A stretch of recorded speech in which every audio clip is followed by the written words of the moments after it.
আগের ক্লাসে আমরা পর্যায় সারণীর বাকি অর্ধেক কমপ্লিট করেছিলাম। আমরা বিভিন্ন ব্লক এবং আধুনিক পর্যায় সারণীর পর্যায় কি কিংবা শ্রেণী কি এগুলো আমরা আগের ক্লাসে পড়েছি, তাই তো? তো আজকে আমরা দেখব মৌলের পর্যাবৃত ধর্ম। তো এই পর্যাবৃত ধর্ম মানে কি? পর্যাবৃত ধর্ম মানে হচ্ছে যে ধর্মগুলো পর্যায় বা শ্রেণী বরাবর পরিবর্তিত হয়। যে ধর্মগুলো কি বললাম, পর্যায় বা শ্রেণী বরাবর তার একটা চেঞ্জ আছে, সেই সব ধর্মগুলোকে আমরা বলবো পর্যাবৃত ধর্ম। পর্যায় মানে কি? একটা পর্যায় সারণীর বাম দিক থেকে ডান দিক, তাই তো বলেছিলাম, বাম দিক থেকে ডান দিক, এই যে এটা হচ্ছে পর্যায়। আর উলম্ব ওপর থেকে নিচ, এটা হচ্ছে শ্রেণী, তাই তো? তো এই যে পারমাণবিক ব্যাসার্ধ, আয়নায়ন বিভব, ইলেকট্রন অ্যাফিনিটি, এগুলো সবই পর্যায়গত ধর্ম। কেন? কারণ এদের পর্যায় বা শ্রেণী বরাবর এদের একটা চেঞ্জ আছে। কিন্তু যদি আমি বলি তেজস্ক্রিয়তা, তেজস্ক্রিয়তা কি একটা পর্যায়গত ধর্ম? তাহলে উত্তর কি আসবে? অবশ্যই না। চৌম্বক ধর্ম কি একটা পর্যাবৃত ধর্ম? না। কেন? কারণ পর্যায় বা শ্রেণী বরাবর চৌম্বক ধর্মের কিন্তু কোনো পরিবর্তন, একটা নির্দিষ্ট ওয়েতে পরিবর্তন আমরা কিন্তু লক্ষ্য করতে পারি না। তো এখন আমরা প্রথম পর্যাবৃত ধর্ম যেটা সম্বন্ধে আলোচনা করব ডিটেলসে, সেটা হচ্ছে পারমাণবিক ব্যাসার্ধ। তো পর্যায় বরাবর মানে কি? ধরো মৌলগুলোকে পরস্পর সাজিয়ে দেখো, দেখা যাচ্ছে বোরন মানে 5, 6 মানে কি আমাদের কার্বন, নাইট্রোজেন, অক্সিজেন, ফ্লুরিন, নিয়ন। তো 5 এর পারমাণবিক সংখ্যা 6, 7, 8, 9, 10। তো এদের বাম দিক থেকে ডান দিকে গেলে পর্যায় বরাবর পারমাণবিক ব্যাসার্ধ কেমন পরিবর্তন হবে সেটা আমরা এখন দেখব। আমরা বাম দিক থেকে ডান দিকে যাচ্ছি, তো এদের পারমাণবিক ব্যাসার্ধের কেমন পরিবর্তন হবে দেখো। চেঞ্জটা কি হচ্ছে? আমরা বাম দিক থেকে ডান দিকে যাচ্ছি, মানে আমরা ব্রন থেকে কার্বনে যাচ্ছি, কার্বন থেকে নাইট্রোজেনে যাচ্ছি, নাইট্রোজেন থেকে অক্সিজেনে যাচ্ছি, অক্সিজেন থেকে ফ্লুরিনে যাচ্ছি। কি হচ্ছে? 5 থেকে পারমাণবিক পরমাণু নিউক্লিয়াসে 5টা প্রোটন ছিল, এখানে 6টা আছে, এখানে 7টা আছে, এখানে 8টা আছে, এক এক করে বাড়ছে। তাহলে নিউক্লিয়াসে ধনাত্মক আধান এক এক করে কি হচ্ছে? বাড়ছে। তুমি বলতে পারো তা 5টা করে ধনাত্মক আধান বাড়ছে, 5টা এক এক করে প্রত্যেকটার ইলেকট্রনও তো বাড়ছে, তাহলে সেটা দেখতে গেলে ইলেকট্রনের আধানও এক এক করে বৃদ্ধি পাচ্ছে। কিন্তু যেহেতু সাকসেসিভ ইনক্রিজ বলে, সাকসেসিভলি পরপর একটা একটা করে বাড়ছে, ওই জন্য এখানে এর নিউক্লিয়াসের যে কার্যকারী ধনাত্মক আধান, নিউক্লিয়াসের কি কার্যকারী ধনাত্মক আধান, কার্যকরী ধনাত্মক আধান কি বলে? ইংরেজি থেকে বলে এফেক্টিভ নিউক্লিয়ার চার্জ, কার্যকারী ধনাত্মক আধান বা এফেক্টিভ নিউক্লিয়ার চার্জ। এই এফেক্টিভ নিউক্লিয়ার চার্জ নিউক্লিয়াসে ধীরে ধীরে প্রত্যেক বোরন থেকে কার্বনে যাচ্ছ, কার্বন থেকে নাইট্রোজেনে যাচ্ছ, এক এক করে কার্যকারী নিউক্লিয়ার আধান এক এক করে বাড়ছে। ফলে কি হবে? এই বাইরের কক্ষে যে একটা ইলেকট্রন আছে নিউক্লিয়াসে, ইলেকট্রনটাকে এখানে ধনাত্মক আধান যদি এর প্রকোপটা বৃদ্ধি পায়, তাহলে নেগেটিভ একে কি করবে? কাছে টেনে নিয়ে আসবে না? তাহলে কাছে টেনে নিয়ে আসবে। আর যদি এরকম ভাবে কাছে টেনে নিয়ে আসে, তাহলে নিউক্লিয়াসের আকার কি হবে? ধীরে ধীরে কমে যাবে। এখন এটা এরকম ছিল, ইলেকট্রনগুলো এরকম ছিল, কিন্তু এই নিউক্লিয়াসের পজিটিভ আধান বৃদ্ধি পাচ্ছে, ধরো বোরন থেকে কার্বনে গিয়েছো, আরো বৃদ্ধি পাচ্ছে, তাহলে এই যতটা পরিমাণে টান ছিল বোরনের ক্ষেত্রে, কার্বনে আরেকটু বেশি টানবে, তাহলে কায়ের যেমন আকার ছিল আরেকটু আকার কিন্তু কি হয়ে যাবে? কম হয়ে যাবে। তাহলে কি হচ্ছে? বাম দিক থেকে ডান দিকে, বাম দিক থেকে ডান দিকে, বাম দিক থেকে ডান দিকে আকার কি হচ্ছে? ব্যাসার্ধ, ব্যাসার্ধ কম হওয়া মানে কি? আকারও কমে যাওয়া। তাহলে বাম দিক থেকে ডান দিকে ব্যাসার্ধ, পরমাণুর ব্যাসার্ধ কি হচ্ছে? কমে যাচ্ছে। পরমাণুর ব্যাসার্ধ বাম দিক থেকে ডান দিকে কিন্তু কি হচ্ছে? কমে যাচ্ছে। ওপর থেকে নিচে গেলে কি হবে আমরা একটু লক্ষ্য করি এবার। দেখো ওপর থেকে নিচে গেলে কি হবে? উপর থেকে নিচে, ওপর থেকে নিচে গেলে মানে শ্রেণী বরাবর, তাহলে পর্যায় বরাবর ব্যাসার্ধ কি হচ্ছে? কমে যাচ্ছে। ব্যাসার্ধ বাম দিক থেকে ডান দিকে কমছে, আর ওপর থেকে নিচে আসলে এর ঠিক উল্টো হবে। কেন হবে সেটা একটু দেখি। ওপর থেকে নিচে মানে ধরো বোরন, বোরনের নিচে কি আছে? যখন আগের ক্লাসে আমরা পর্যায় সারণী পড়েছিলাম, তখন আমি বলেছিলাম যে এগুলো এটা বোরন মানে কোন গ্রুপ এলিমেন্ট? গ্রুপ 13। তাহলে গ্রুপ 13 এর নিচে আছে boron, aluminium, gallium, indium, thallium, এরকম ভাবে আমি 3টে লিখছি আপাতত। তাহলে বোরনের পারমাণবিক সংখ্যা কত? 5, অ্যালুমিনিয়ামের 13। তাহলে এখানে দেখো, এখানে আমরা বলতে পারি তো তা কি হচ্ছে, এখানে তো 13 হয়ে যাচ্ছে 5 থেকে, তাহলে নিউক্লিয়াসে তো ধনাত্মক আধান আরো বৃদ্ধি পাওয়ার কথা, কিন্তু এক্ষেত্রে ওর উল্টো কেস হচ্ছে। দেখো 13 হয়েছে ঠিকই, ধনাত্মক আধান ও বাড়ছে ঠিকই, কিন্তু সেই তুলনায় ইলেকট্রন, এখানে ইলেকট্রনও তো 13টা হচ্ছে, তাহলে ইলেকট্রনের মান আরো, এই জন্য এখানে যেহেতু বেশি সংখ্যক ইলেকট্রন একসঙ্গে আসছে, ওই জন্য এখানে রিপালশনটা বা রিপালসিভ ফোর্স মানে কি, বিকর্ষণ বল, এখানে কার্যকারী ধনাত্মক আধানের থেকে বিকর্ষণ বলটা বেশি প্রিডমিনেন্ট একটা রোল প্লে করছে। তার মানে কি করছে, নেগেটিভ চার্জ বিকর্ষণের ফলে, অনেকটা নেগেটিভ চার্জ বিকর্ষণের ফলে এই ইলেকট্রনগুলো নিউক্লিয়াস থেকে দূরত্ব এরা বাড়িয়ে নিচ্ছে, ওই জন্য উপর থেকে নিচের দিকে ব্যাসার্ধ কি হয়ে যাবে, বাড়বে। তাহলে বাম দিক থেকে ডান দিকে, এটা কিন্তু খুবই ইম্পর্টেন্ট, আমাদের জেনে রাখতে হবে, এর উপরে বেস করে আমরা অন্যান্য ধর্মগুলোও জানবো। তাহলে বাম দিক থেকে ডান দিকে ব্যাসার্ধ কি হচ্ছে, কমে যাচ্ছে। কেন কমে যাচ্ছে? তার কারণ হচ্ছে নিউক্লিয়াসে কার্যকারী ধনাত্মক আধান নিউক্লিয়াসে বাড়ছে, এফেক্টিভ নিউক্লিয়ার চার্জ নিউক্লিয়াসে বাড়ছে, এই ইলেকট্রন গুলো টেনে নিচ্ছে বাম থেকে ডান দিকের দিকে। যখন হচ্ছে প্রোটন সংখ্যা এক এক করে বাড়ছিল বা ইলেকট্রন সংখ্যা এক এক করে বাড়ছিল, সেক্ষেত্রে কার্যকারী ধনাত্মক আধান একটা প্রিডমিনেন্ট রোল প্লে করছিল, কিন্তু ওপর থেকে নিচে যেহেতু রিপালসিভ ফোর্সটা বেশি তার ভূমিকা করছে, ভূমিকা মানে আর কি ভূমিকা নিচ্ছে, সুতরাং কি হচ্ছে, ওপর থেকে নিচে ব্যাসার্ধ কিন্তু বেড়ে যাচ্ছে। তাহলে আশা করি এটা আমরা বুঝতে পারলাম। দেখো এইবারে আমরা কিছু, তাহলে পরীক্ষায় যদি একটা কোয়েশ্চেন আসে, একটা কোয়েশ্চেন করি আমরা এখানে, যে এটাই, এই যে এখানে ছিল বোরন, কার্বন, ধরো পরীক্ষায় দিল যে বোরন, কার্বন, নাইট্রোজেন, অক্সিজেন, এদের পরমাণুর আর এর ব্যাসার্ধের রাশিমালা কি হবে, বা ব্যাসার্ধের রাশিমালা আর এর মান ঊর্ধ্বক্রমে সাজাও, আর এর মান ঊর্ধ্বক্রমে সাজাও। তাহলে তোমাদের আগে এটা দেখতে হবে কিন্তু যে বোরন মানে কত হচ্ছে, 5, তাহলে 6, 7, 8, এই 8, এদের পরমাণুর সংখ্যা কিন্তু তোমাদের সবসময় মাথায় থাকতে হবে, এটা আমি বারবারই বলেছি। এবং আমি কিভাবে তোমরা এই পারমাণবিক সংখ্যাগুলো কিভাবে মনে রাখবে তারও একটা আমি মনে রাখার একটা উপায়ও বলেছি আগের ভিডিওতে, তাই তো? তো তোমরা ভিডিওটা দেখে নেবে যদি না দেখে থাকো। দেখো তাহলে 5, 6, 7, 8, তাহলে এরা পরস্পর আছে, তাহলে বুঝতে হবে যে এরা বাম থেকে ডান দিকে আছে। তাহলে বাম থেকে ডান দিকে কি হয়, ব্যাসার্ধ ক্রমশ কমে যায়। তাহলে ব্যাসার্ধের রাশিমালা বোরন, আর অফ বোরন সব থেকে বেশি, তারপর আর অফ কার্বন, তারপর আর অফ নাইট্রোজেন, আর সবচেয়ে কম ব্যাসার্ধ হচ্ছে অক্সিজেনের, তাই তো? তাহলে এটা তো আমরা পড়লাম অ্যাটম, বিভিন্ন মৌলের ব্যাসার্ধের রাশিমালা আমরা এর থেকে পড়লাম, তাই তো? কিন্তু এবার আমরা পড়বো যে আমরা যদি ক্যাটায়নস নিই কিংবা অ্যানায়নস নিই, তার ব্যাসার্ধের রাশিমালা আমরা কিভাবে বের করব ক্যাটায়ন অ্যানায়নের ক্ষেত্রে। তো এর ক্ষেত্রে আমরা একটা অন্যরকম জিনিস কিন্তু দেখব।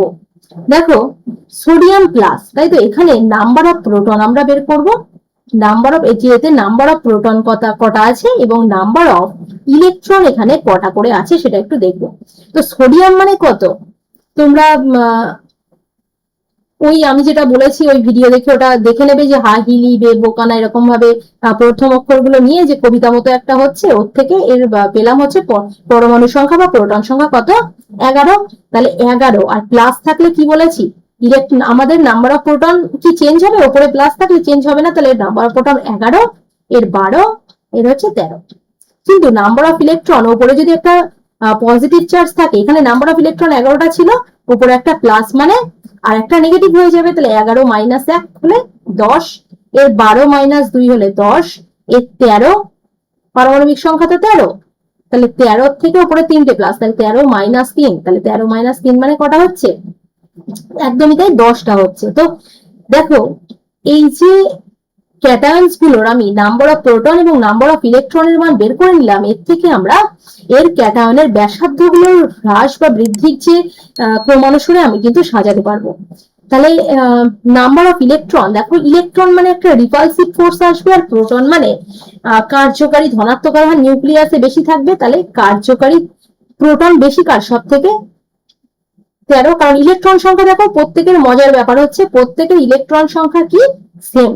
তাহলে ইলেকট্রন সংখ্যা যদি সেম থাকে, একই সংখ্যক ইলেকট্রনের ওপর নিউক্লিয়াসের এই চার্জ ধনাত্মক আধান ক্রমশ বাড়ছে, তাহলে এই ধনাত্মক আধান কি করবে, এর এই ধনাত্মক আধান নিয়ে ওই ইলেকট্রন গুলোকে কি করবে, নিচের দিকে টানবে। তাহলে এই তিনটে নিউক্লিয়াসের মধ্যে সব থেকে বেশি টানবে নিচের দিকে কে, যার ধনাত্মক আধান সব থেকে বেশি, অবশ্যই সে বেশি কাছে টানবে।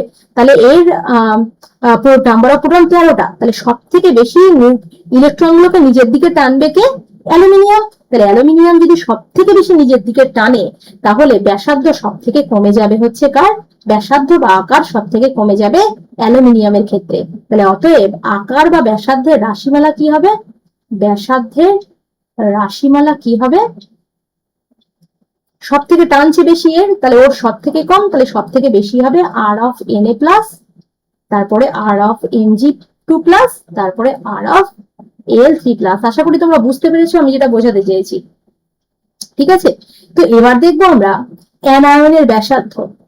আমরা এই তিনটে অ্যানায়ন নিয়েছি, এদের ব্যাসার্ধ ঠিক একইভাবে বের করব। আমরা কি বের করব, আমরা নাম্বার অফ প্রোটন বের করে নেব আর নাম্বার অফ ইলেকট্রনস। তো এর পরমাণু সংখ্যা কত, 7, এর 8, এর কত 9, তাই তো। তাহলে নাম্বার অফ প্রোটন কত, এই 7টা, এর 8টা, এর 9টা। প্রোটন তো চেঞ্জ হবে না, 7, 8, 9, কিন্তু প্রত্যেকটার ইলেকট্রন সংখ্যা কত, 7, আর দেখো এখানে 3 প্লাস, তাহলে 7 আর 3 10, এর 8 আর 2 10, আর এর 9 প্লাস মাইনাস আছে মানে প্লাস হবে, তাহলে 9 প্লাস 1 মানে 10। তাহলে এখানে কি হচ্ছে, নাম্বার অফ প্রোটন ইনক্রিজ করছে বা বাড়ছে, আর হচ্ছে ইলেকট্রন কি করছে, সেম আছে। তাহলে একদমই এর মতো সেম কনসেপ্ট, যার প্রোটন সংখ্যা বেশি সে সব থেকে টানবে বেশি, সুতরাং আকার তার সব থেকে কমে যাবে, তাই তো। তাহলে আকার সব থেকে বেশি কার, r of N3 minus, r of O2 minus, r of F minus. আশা করি আমরা বুঝতে পেরেছি, ঠিক আছে। তো এবার আরো কিছু ক্যাটায়নের পারমাণবিক ব্যাসার্ধের ঊর্ধ্বক্রমে আমরা সাজাবো, ঠিক আছে। তো ঊর্ধ্বক্রমে মানে কি, ছোট থেকে বড়, তাই তো। তো দেখি আমরা, ধরো লিথিয়াম 2 প্লাস, তাই তো। লিথিয়াম 2 প্লাসের ক্ষেত্রে কি হবে, দেখো lithium plus, sodium plus, calcium plus আর রুবিডিয়াম প্লাস। এখন আমি বলেছি কিছু কিছু গ্রুপের এলিমেন্ট গুলো সম্পর্কে আমাদের একটু সতর্ক থাকতে হবে, তাহলে ডিরেক্টলি আমরা কিন্তু ব্যাসার্ধ ঊর্ধ্বক্রম বলুক বা অধক্রম বলুক যাই বলুক আমরা কিন্তু বের করতে পারবো। দেখো লিথিয়াম, সোডিয়াম, পটাশিয়াম, এরা তোমরা যদি এই সিরিজটা লক্ষ্য করো, এটা দেখো গ্রুপ 1 এলিমেন্ট, এরা হচ্ছে গ্রুপ 1-এ পরস্পর আছে। সেক্ষেত্রে তোমাদের একটু মনে রাখতে হবে যে গ্রুপ 1-এ কে কার পরে আছে। তাহলে তোমরা যদি পারমাণবিক সংখ্যা দেখো, দেখো এর কত, লিথিয়াম মানে তোমার 3, এটা 11, এটা 19, আর এটা হচ্ছে, দেখো এই যে আমি বলতে পারি যে এরা কে কার পরে আছে। দেখো যখন আমি অ্যাটম গুলো লিখেছিলাম, lithium, sodium, potassium, rubidium, caesium, francium, এরা আমরা দেখেছিলাম যে গ্রুপ 1-এ থাকে। এরা কোন গ্রুপের এলিমেন্ট, গ্রুপ 1-এর এলিমেন্ট। এর হচ্ছে 3 পারমাণবিক সংখ্যা, এর 11, এর 19 দেখাচ্ছে, আমার মনে নেই রুবিডিয়ামের এক্স্যাক্টলি কত। তো আমরা না, এটা যদি আমাদের মনে থাকে যারা পরস্পর আছে, এর পারমাণবিক সংখ্যা আমরা ইজিলি বের করতে পারবো, কারণ আমরা জানি যে এখান থেকে এই পর্যন্ত এর ডিফারেন্স হবে 8, এখান থেকে এই পর্যন্ত এর ডিফারেন্স হবে 8, এখান থেকে এর ডিফারেন্স হবে 18, এখান থেকে এর ডিফারেন্স হবে 18, ঠিক আছে। এরকম ভাবে আমরা বের করতে পারি 8, 8, 18, 18 আর 32, ঠিক আছে। তাহলে তাহলে দেখো এখান থেকে আমরা কিন্তু লিথিয়ামের 3, এর 8, তাহলে 8, 19, এর সঙ্গে 19-এর সঙ্গে 18 যোগ করলে যত হবে, 8, 9, 17, 7 বললো 1, 2, 3, 37, তাহলে রুবিডিয়ামের কত, 37। এরকম ভাবে আমরা কিন্তু একটা রাফলি বের করতে পারি। তো এটা হচ্ছে রাফলি বলতে এক্স্যাক্টলি আমরা বের করতে পারি, ঠিক আছে। তাহলে এটা হচ্ছে কত, 37। তাহলে বুঝতে পারছি যে এরা পরস্পর আছে, আর আমরা তো জানি এটা গ্রুপ বরাবর। এখন দেখো এখানে কি বলেছি, এখানে হচ্ছে পরস্পর মানে কি, এদের পারমাণবিক সংখ্যা দেখো লাফিয়ে লাফিয়ে বাড়ছে, 3 থেকে 11, 11 থেকে 19। তো এরকম কেসে আমি কি বলেছি, ব্যাসার্ধের ক্ষেত্রে সেটা নিউক্লিয়াসের কার্যকরী ধনাত্মক আধান বেশি প্রিডমিনেন্ট রোল প্লে করবে, নাকি হচ্ছে রিপালসিভ ফোর্স। এক্ষেত্রে ইলেকট্রন সংখ্যা বাড়ার সাথে সাথে এখানে কিন্তু রিপালসিভ ফোর্স বেশি প্রাধান্য লাভ করবে। তাহলে রিপালসিভ ফোর্স যদি বেশি হয়, তাহলে ইলেকট্রন গুলো নিউক্লিয়াস থেকে আরো দূরে চলে যেতে থাকবে। তাহলে নিউক্লিয়াস থেকে ইলেকট্রন দূরে চলে গেলে আকার কি হবে, যা ছিল তার থেকে আকার কি হবে, ক্রমশ বেড়ে যাবে, তাই না? আকার আরো কি হবে, বেড়ে যাবে। তাহলে এখানে আকার এই ওপর থেকে নিচে আসলে আকার কি হয়, এমনিতেই আমরা জানি বেড়ে যায়। তো আকার বেড়ে গেলে কি হবে, সব থেকে বেশি ব্যাসার্ধকার হবে রুবিডিয়াম, তারপর পটাশিয়াম, এটাই কিন্তু ব্যাসার্ধের অর্ডার হবে। আশা করি বুঝতে পেরেছো। ঠিক আছে, সিমিলার কেস তোমরা যদি গ্রুপ 17 অর্থাৎ হ্যালোজেনের ক্ষেত্রে লক্ষ্য করো, তাহলে হ্যালোজেনের ক্ষেত্রেও কিন্তু তাই হয়। ফ্লোরিন মানে কত, 9, এর 17, ঠিক এরকম ভাবে এদের ডিফারেন্স দেখো 8, এদের ডিফারেন্সও কত হবে, ফ্লোরিন আমি ফ্লোরিন থেকে নিয়েছি, তো এর ডিফারেন্সও হবে 8। ঠিক আছে, তাহলে 1, 2, দেখো ব্রোমিন এখানে হচ্ছে না, তো এখানে কিছু একটা বাদ গিয়েছে। ব্রোমিনের পারমাণবিক সংখ্যা কত হবে, আচ্ছা এটা লাগবে না যদিও পারমাণবিক সংখ্যা, আমরা এটা জানি যে ফ্লোরিন, ক্লোরিন, ব্রোমিন, আয়োডিন এরা কি আছে, পরস্পর আছে, এবং ওপর থেকে নিচে একটা, ওপর থেকে নিচে যদি আমরা একটা ওপর থেকে নিচে যদি আমরা আসি, ঠিক আছে, ওপর থেকে নিচে যদি আসি, তাহলে পারমাণবিক ব্যাসার্ধ কি হয়, ওপর থেকে নিচে আসলে পারমাণবিক ব্যাসার্ধ কিন্তু ক্রমশ বেড়ে যায়, তাই তো? তাহলে পারমাণবিক ব্যাসার্ধ হচ্ছে ক্রমশ বেড়ে যাবে। তাহলে যদি বেড়ে যায় তাহলে কি হবে, এটাও কিন্তু আয়োডিনের সব থেকে বেশি ব্যাসার্ধ হবে, তারপরে ব্রোমিন, তারপর ক্লোরিন, তারপরে এর কিন্তু 18, এখান থেকে এটা ডিফারেন্স হচ্ছে 18। ঠিক আছে, আর আয়োডিনের হচ্ছে তোমার 53, আয়োডিনের কত, 53। তাহলে এখান থেকে ডিফারেন্স কত হচ্ছে,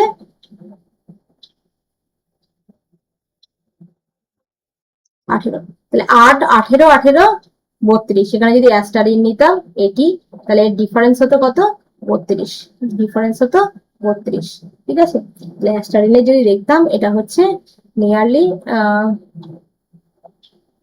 5 আর 5 আর 3 8, 85 হবে। তাহলে 8, 18, 18, 32। ঠিক আছে, আচ্ছা, তো এই ডিফারেন্সটা মনে রাখবে। তাহলে ফ্লোরিন থেকে ক্লোরিনের ডিফারেন্স 8, 18, 18, 32। আচ্ছা, আমরা যেটা টপিকটা পড়ছিলাম কি, পারমাণবিক ব্যাসার্ধ, তাই তো? তাহলে এটা আমরা বুঝতে পেরেছি যে গ্রুপ 17 এ কে কার পর পর থাকে, ফ্লোরিন প্রথমে, তারপর ক্লোরিন, ব্রোমিন, আয়োডিন। তাহলে উপর থেকে নিচে আসলে কি হয়, ব্যাসার্ধ ক্রমশ বাড়ে। তাহলে উপর থেকে নিচে আসলে ব্যাসার্ধ যেহেতু বাড়ছে, ওই জন্য আয়োডিনের ব্যাসার্ধ সব থেকে বেশি। তো এবারে দেখো, এটা একটা দিয়েছে ক্যাটায়ন বা অ্যানায়ন্স দা মৌল, মৌলগুলোর পারমাণবিক ব্যাসার্ধ অনুসারে আমাদের সাজাতে দিয়েছে। তো প্রথমে আমরা পারমাণবিক সংখ্যার দিকে একটু ঝুঁকবো। তা নাইট্রোজেন কত আছে, 7, তাই তো? বোরন কত আছে, বোরন হচ্ছে 5, তাই তো?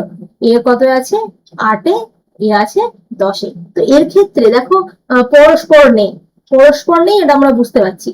তো প্রথমে কি আছে, যদি পারমাণবিক সংখ্যা অনুসারে এদের পরস্পর সাজাই, বোরন প্রথমে আসবে, তারপর নাইট্রোজেন, তারপর অক্সিজেন, তারপর নিয়ন। তাহলে এরা কেমন বরাবর আছে, হয়তো এখানে 6 কার্বনটা নেই, কিন্তু কার্বন থাকলে এখানে থাকতো 6। তাহলে বোরন, কার্বন, নাইট্রোজেন, অক্সিজেন আর নিয়ন, তাই তো? তাহলে বাম দিক থেকে কোনো না কোনো ভাবে এরা বাম থেকে ডান দিকেই আছে, বাম দিক থেকে ডান দিকে আমরা যাচ্ছি। তাহলে বাম দিক থেকে ডান দিকে গেলে কি হয়, যে নিউক্লিয়াসের ধনাত্মক আধান ক্রমশ বাড়ে, ফলে ইলেকট্রন গুলোকে টানবে, ফলে ব্যাসার্ধ কমে যাবে। তাহলে ব্যাসার্ধ যদি কমে যায়, তাহলে সবথেকে বড় হবে বোরন, তারপরে নাইট্রোজেন, তারপর অক্সিজেন, তারপর হচ্ছে কি, তারপরে হচ্ছে নিয়ন। ঠিক আছে, তারপর হচ্ছে নিয়ন। তাহলে আশা করি এটা আমরা বুঝতে পারলাম, তাই তো? আচ্ছা, তাহলে এটা আমাদের হয়ে গেল। এবার দেখি আমরা কটা কোয়েশ্চেন দেখবো। দেখো আমরা সিএল এবং সিএল মাইনাসে দেখবো যে এদের মধ্যে ব্যাসার্ধ কার বেশি হবে এবং কেন হবে, এবং তার মানে একটা মৌল এবং তার অ্যানায়নের মধ্যে ব্যাসার্ধ কেমন হবে। তো সিএল আর সিএল মাইনাস এদের মধ্যে ব্যাসার্ধ কার বেশি বা কার কম আমরা একটু মেজার করে দেখবো। তো সিএল, সিএল মানে এর পারমাণবিক সংখ্যা 17, এরও 17 অবশ্যই, তাহলে নাম্বার অফ প্রোটন কত, এর নাম্বার অফ প্রোটন 17, 17। কিন্তু নাম্বার অফ ইলেকট্রন যদি তুমি দেখো, ক্লোরিনের কত নাম্বার অফ ইলেকট্রন, 17ই হবে, কারণ উপরে কোনো প্লাস বা মাইনাস নেই, কিন্তু এর একটা মাইনাস আছে, মানে যোগ করতে হবে, 17 যোগ একটা মাইনাস, 17 যোগ 1 মানে 18। তাহলে নাম্বার অফ ইলেকট্রন ক্লোরিনের কত হবে, 18। এবার দেখবো তাহলে এই সিএল আর সিএল মাইনাসের মধ্যে কেমন ব্যাপারটা হচ্ছে, যে নাম্বার অফ প্রোটন 17 কিন্তু ইলেকট্রন, আবার ইলেকট্রন মানে কি, রিপালসিভ ফোর্স, তাহলে রিপালসিভ ফোর্স ইলেকট্রন যদি বেশি হয় তাহলে নিউক্লিয়াস থেকে ইলেকট্রন দূরে চলে যায়, তাহলে দূরে চলে গেলে ব্যাসার্ধ কি হয়, বৃদ্ধি পায়। তাহলে একটা মৌল এবং তার অ্যানায়ন এদের মধ্যে ব্যাসার্ধের যদি আমরা রিলেশন বের করি যে কার ব্যাসার্ধ বেশি আর কার কম, তাহলে যার ক্ষেত্রে ইলেকট্রন বা রিপালসিভ ফোর্সটা বেশি তার ব্যাসার্ধ বেশি, তাহলে আর অফ এম মাইনাস বেশি then that of r of M. তাহলে আর অফ ক্লোরিনের ব্যাসার্ধের থেকে আর অফ সিএল মাইনাসের ব্যাসার্ধ কিন্তু অনেক বেশি। আশা করি এটা আমরা বুঝতে পারলাম। ক্যাটায়নের ক্ষেত্রে দেখো জাস্ট উল্টো কেস হবে, কোনো একটা মৌল এবং সেই মৌলের পজিটিভ চার্জ, আমি উদাহরণটা নিয়ে বোঝাই তাহলে বুঝতে সুবিধা হবে, এনএ আর এনএ প্লাস। এখানে নাম্বার অফ প্রোটন কটা, এনএ মানে 11টা, এরও 11টা। নাম্বার অফ ইলেকট্রন মানে এর তো 11, কিন্তু এর 11 মাইনাস 1 মানে 10। তাহলে প্রোটন সংখ্যা দুটোর ক্ষেত্রে সেম, কিন্তু ইলেকট্রন একটাই বেশি একটাই কম, তাহলে ইলেকট্রন একটাই বেশি একটাই কম। তাহলে কার ইলেকট্রন বেশি, যার ইলেকট্রন বেশি তার ব্যাসার্ধের মান কি হবে, বেশি হবে, কারণ রিপালসিভ ফোর্স বেশি, তাই তো। তাহলে আর অফ এর ক্ষেত্রে আর অফ মেটালের ব্যাসার্ধ বেশি, আর অফ মেটাল প্লাস। তাহলে আশা করি ব্যাপারটা তোমরা বুঝতে পেরেছো, যে যদি অ্যানায়ন হয় তাহলে মৌলটার থেকে তার অ্যানায়নের রাশিমালা বেশি, কিন্তু যদি ক্যাটায়ন হয় তাহলে তার ক্যাটায়নের থেকে মৌলের ব্যাসার্ধ কিন্তু বেশি হবে। আশা করি বুঝতে পেরেছো ব্যাপারটা, কারণ যার হচ্ছে প্রোটন, যার হচ্ছে ইলেকট্রন বেশি তার ক্ষেত্রে রিপালসিভ ফোর্স বেশি, মানে নিউক্লিয়াস থেকে ইলেকট্রন গুলো দূরে যাবে, এবং ইলেকট্রনের মধ্যে বিকর্ষণ বলের জন্য নিউক্লিয়াস থেকে দূরে যাবে এবং আকার কিন্তু বেড়ে যাবে। ঠিক আছে, এটা মনে রাখা কিন্তু একান্ত জরুরি। ঠিক আছে, তো এরপরে দেখা যাচ্ছে দুটোই ক্যাটায়ন, চার্জ আমি একটু একটু করে বাড়াচ্ছি। তো Na প্লাস, তার মানে একটা M প্লাস যদি আমরা নিই আর একটা M2 প্লাস কিংবা M3 প্লাস নিই, ওই একই M মানে সেম এলিমেন্ট, সেম মৌল, M represent same element, same element. যদি এরকম হয় তাহলে কি হবে, এই সূত্র অনুযায়ী কি হবে, যার মাথায় যত বেশি charge, positive charge, not charge, it's positive charge, তার ব্যাসার্ধ কিন্তু তত কম। ঠিক আছে, তত কম।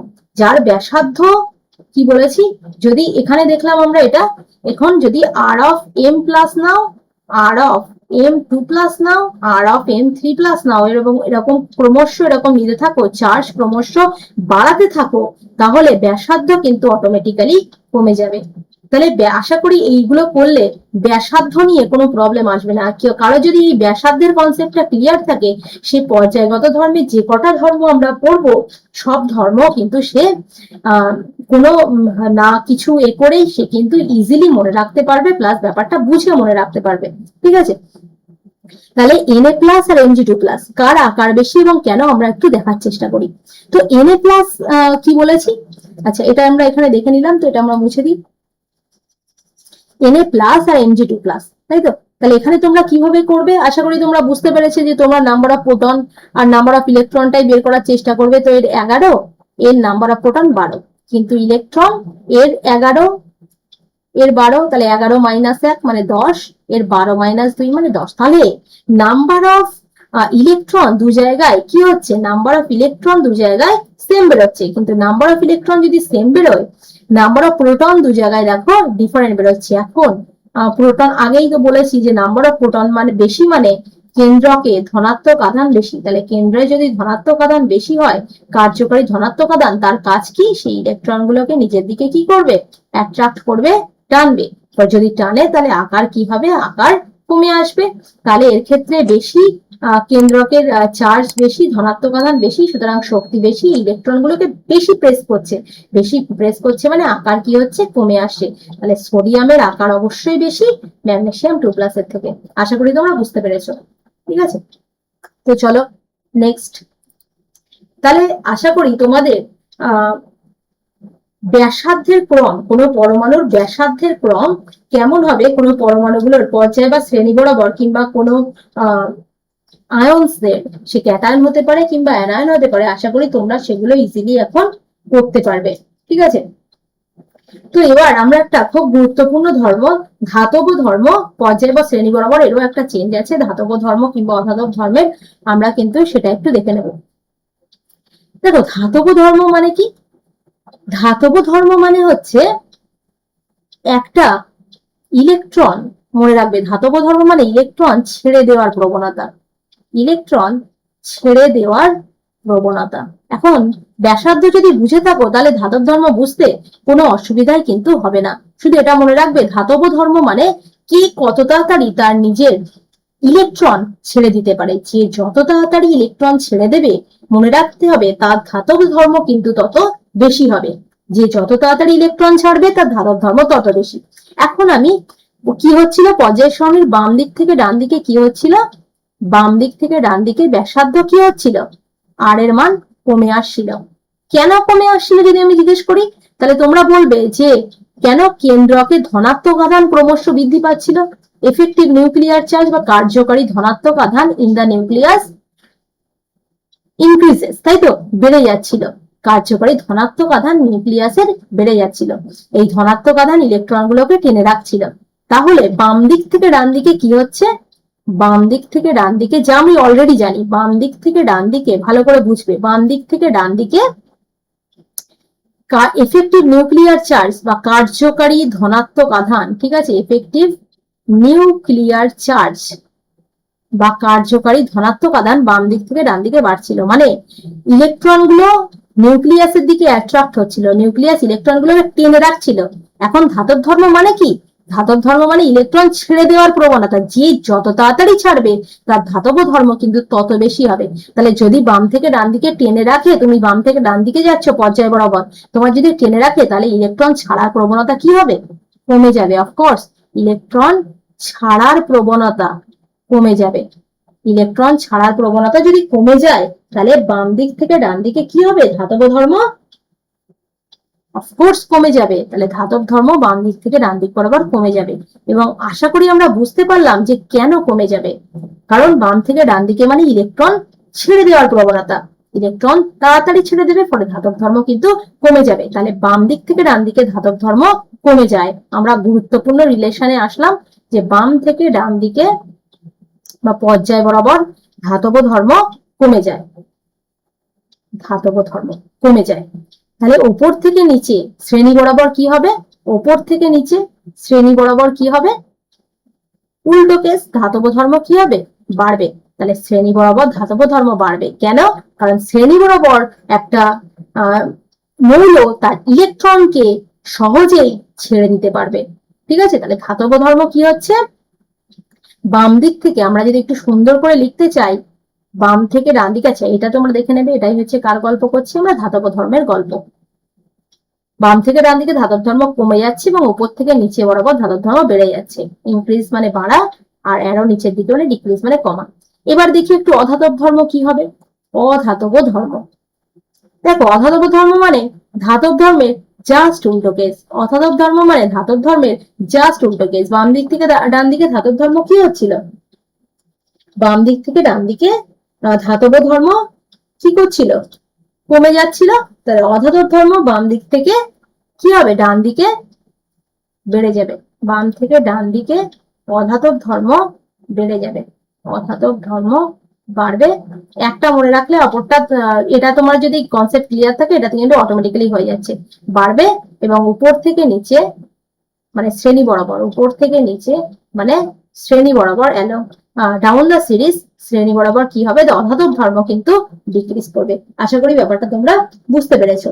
ঠিক আছে, তাহলে এখন যদি আমি কয়েকটা মৌল নিয়ে বলি, যে একটা কোয়েশ্চেন দিই যে এই মৌলগুলোর ধাতব ধর্মের ক্রম কি হবে? দেখা আছে দিলাম বোরন, কার্বন, নাইট্রোজেন, অক্সিজেন। তাহলে তোমাদের আবার কিন্তু সেই একইভাবে এদের পরমাণুর সংখ্যাগুলো দেখতে হবে, 5, 6, 7, 8। ঠিক আছে, তাহলে এদের পরমাণুর সংখ্যা বা প্রোটন সংখ্যা এক এক করে কি হচ্ছে, এক এক করে কিন্তু বাড়ছে। তাহলে তোমাদের এটা আগে বুঝতে হবে যে এটা বাম থেকে ডান দিক হচ্ছে কি, তার আগে এটার পারমাণবিক সংখ্যা তোমাদের জানা থাকতে হবে। তাহলে তোমরা প্রথমে পারমাণবিক সংখ্যাগুলো নিজ নিজ জায়গায় বসিয়ে দেখলে এটা তো পরস্পর আছে, তার মানে এরা পর্যায় সারণীর বাম দিক থেকে ডান দিকে আছে। এখন এদের বলেছে দেখা যাচ্ছে ধাতব ধর্মের ঊর্ধ্বক্রমে সাজাও, ঊর্ধ্বক্রমে সাজাও। ঠিক আছে, তো তোমরা বুঝতে পেরেছো যে এরা কি আছে, এরা পরস্পর কি আছে, বাম থেকে ডান দিকে আছে। তাহলে এরা হচ্ছে পর্যায় বরাবর আছে, কি বরাবর, পর্যায় বরাবর, পর্যায় বরাবর। এখন পর্যায় বরাবর ধাতব ধর্ম কি হয়, কমে যায়। তাহলে ধাতব ধর্ম কিন্তু বোরন, তারপর কার্বন, তারপর নাইট্রোজেন, তারপর অক্সিজেন। তাহলে আশা করি ব্যাপারটা আমি বোঝাতে পারলাম। ঠিক আছে, সিমিলারলি অধাতব ধর্ম বললে তোমরা কি করবে, বাম দিক থেকে ডান দিকে এটা বাড়ছে মানে, ওটা কমছে মানে ওটা কি হতো, বেড়ে যেত। তাহলে আমরা এরকম ভাবে ধাতব ধর্ম এবং অধাতব ধর্মের কিন্তু সমস্ত ব্যাপারটা করতে পারবো। তাহলে এটাও আমরা দেখলাম যে ধাতব ধর্ম হচ্ছে এটা পর্যায়গত ধর্ম, কারণ এর বাম থেকে ডান দিকে একটা চেঞ্জ আছে। এবার আমরা আবার একটা নতুন কনসেপ্ট করবো যে জারণ ক্ষমতা আর বিজারণ ক্ষমতা। দেখো এগুলো একটা করলে অটোমেটিক্যালি অন্যগুলো হয়ে যাবে। জারণ ক্ষমতা তুমি যদি বোঝো তাহলে তোমার বিজারণ ক্ষমতা ঠিক যেমন ধাতব ধর্মের ব্যাপারটা, তুমি যদি ধাতব ধর্ম বোঝো তাহলে তোমার অধাতব ধর্ম আর মনে রাখতে হবে না। সিমিলারলি জারণ ক্ষমতা মানে অক্সিডাইজিং প্রপার্টি, মানে নিজের রিডিউস হওয়ার প্রবণতা। কি প্রবণতা, রিডিউস বা বিজারণ, রিডিউস বা বিজারিত হওয়ার প্রবণতা। জারণ ক্ষমতা মানে কি, বিজারিত হওয়ার প্রবণতা, বিজারিত হওয়ার প্রবণতা, টেন্ডেন্সি টু গেট রিডিউস, তাই তো। বিজারণ ক্ষমতা মানে হচ্ছে বিজারিত হওয়ার প্রবণতা, যে যত তাড়াতাড়ি বিজারিত হবে তার জারণ ক্ষমতা কিন্তু তত বেশি হবে। ঠিক আছে, তাহলে আমি যদি পর্যায় বরাবর যাই, পর্যায় বরাবর যাই মানে বাম থেকে ডান দিকে, পর্যায় বরাবর যদি আমি যাই তাহলে আমি ধরো অক্সিজেন, নাইট্রোজেন, অক্সিজেন আর ধরো ফ্লোরিন নিলাম, তিনটে। আমি বলছি এদের কি হবে, জারণ ক্ষমতার মান কি হবে, এদের জারণ ক্ষমতার ক্রম কি হবে। তাহলে জারণ ক্ষমতা মানে কি, বিজারিত হওয়ার প্রবণতা। এখন বিজারণ মানে কি, বিজারণ মানে ইলেকট্রন নিয়ে, একটা এম মেটাল সে ইলেকট্রন নিয়ে কি হবে, একটা ইলেকট্রন নিলে মাথায় ইলেকট্রন একটা চেপে যাবে, তাহলে এম মাইনাস হবে। তা একটা মৌলের একটা ইলেকট্রন গ্রহণের প্রবণতা। তো এখন ইলেকট্রন সহজে কে গ্রহণ করতে চায় সেটা আমরা দেখি, ইলেকট্রন এটা নেওয়ার প্রবণতা, বিজারিত হওয়ার প্রবণতা। তাহলে দেখো এন তাড়াতাড়ি এন মাইনাস হবে না এফ তাড়াতাড়ি এফ মাইনাস হবে। এখন বাম দেখো কি হয়, বাম থেকে ডান দিকে, বাম থেকে ডান দিকে কি হয়, ইলেকট্রন নেওয়ার প্রবণতা, বাম থেকে ডান দিকে কোনো মৌলের ইলেকট্রন নেওয়ার প্রবণতা কিন্তু বাড়ে। ঠিক আছে, ইলেকট্রন নেওয়ার প্রবণতা বাড়ে কেন, কারণ বলতে পারো যে বাম থেকে ডান দিকে ব্যাসার্ধের ক্ষেত্রে আমরা কি পড়ছিলাম বারবার, এফেক্টিভ নিউক্লিয়ার চার্জ বাম থেকে ডান দিকে কার্যকরী ধনাত্মক আধান বৃদ্ধি পায়। কেবল কেন্দ্রকে যদি ধনাত্মক আধান হয় সে অবশ্যই এটা নেগেটিভ আধানকে নিজের দিকে টানতে চাইবে। ঠিক আছে, তাহলে বাম থেকে ডান দিকে বিজারিত হওয়ার প্রবণতা বাড়ে, তাহলে বিজারিত হওয়ার প্রবণতা মানে জারণ ক্ষমতা বাড়ে। ঠিক আছে, তাহলে পর্যায় বরাবর মানে বাম দিক থেকে ডান দিকে জারণ ক্ষমতা কি হয়, বাম থেকে ডান দিকে, বাম থেকে ডান দিকে জারণ ক্ষমতা কি হয়, বেড়ে যায়। তাহলে বাম থেকে ডান দিকে জারণ ক্ষমতা বেড়ে যায়।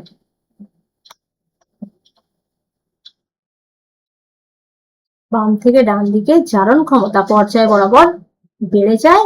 আর ডাউন দা সিরিজ, শ্রেণী বরাবর, ডাউন দা সিরিজ শ্রেণী বরাবর, শ্রেণী বরাবর জারণ ক্ষমতা কি হয়, তাহলে কমে যাবে। তাহলে বিজারণ ক্ষমতার, জারণ ক্ষমতা যদি আমাদের জানা থাকে যে বাম থেকে ডান দিকে জারণ ক্ষমতা বেড়ে যায়, তাহলে বিজারণ ক্ষমতা দেখো অটোমেটিক্যালি হয়ে যাবে, বিজারণ ক্ষমতা কি হবে, বাম থেকে ডান দিকে কি হবে, বাম থেকে ডান দিকে কমে যাবে, এবং উপর থেকে নিচে তাহলে কি হবে, উপর থেকে নিচে, উপর থেকে নিচে বেড়ে যাবে। তাহলে আশা করি এই ধর্মটাও আমরা বুঝতে পারলাম। ঠিক আছে, তাহলে পর্যায় বা শ্রেণী বরাবর জারণ এবং বিজারণ ধর্মের কেমন ক্রম হবে সেটা আমরা দেখে নিলাম। এবার আমরা খুব ইম্পর্টেন্ট একটা টপিক পড়বো, সেটা হচ্ছে আয়নায়ন বিভব। আয়নায়ন বিভবের আরেক নাম কি?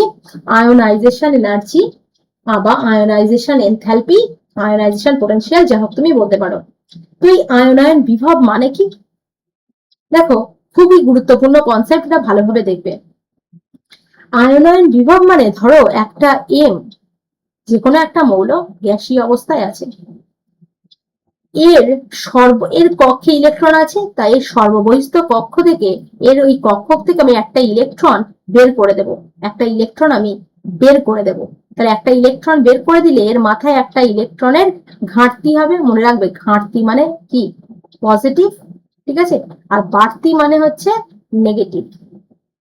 তাহলে এই এম একটা মৌল ছিল, এম থেকে আমি একটা ইলেকট্রন বের করে দিচ্ছি। তাহলে ইলেকট্রন বের করলে কি হবে? ঘাটতি হবে। ঘাটতি মানে মাথায় কি চার্জ হবে? পজিটিভ। তাহলে এম কি স্টেটে চলে যাবে?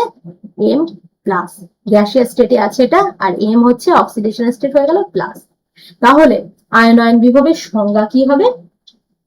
যে ভূমি স্তরে কিংবা সর্বনিম্ন শক্তি স্তরে স্থিত, মানে ভূমি স্তরে কিংবা সর্বনিম্ন শক্তি স্তরে আছে এরকম একটা মৌলের গ্যাসীয় পরমাণু থেকে তার বহিস্থ কক্ষের সব থেকে দুর্বল ভাবে আবদ্ধ ইলেকট্রনটাকে মুক্ত করতে, ইলেকট্রনটাকে আমরা সম্পূর্ণরূপে মুক্ত করে দেব, দিয়ে তাকে একটা ইউনিপজিটিভ মানে একক ধনাত্মক চার্জে পরিণত করব।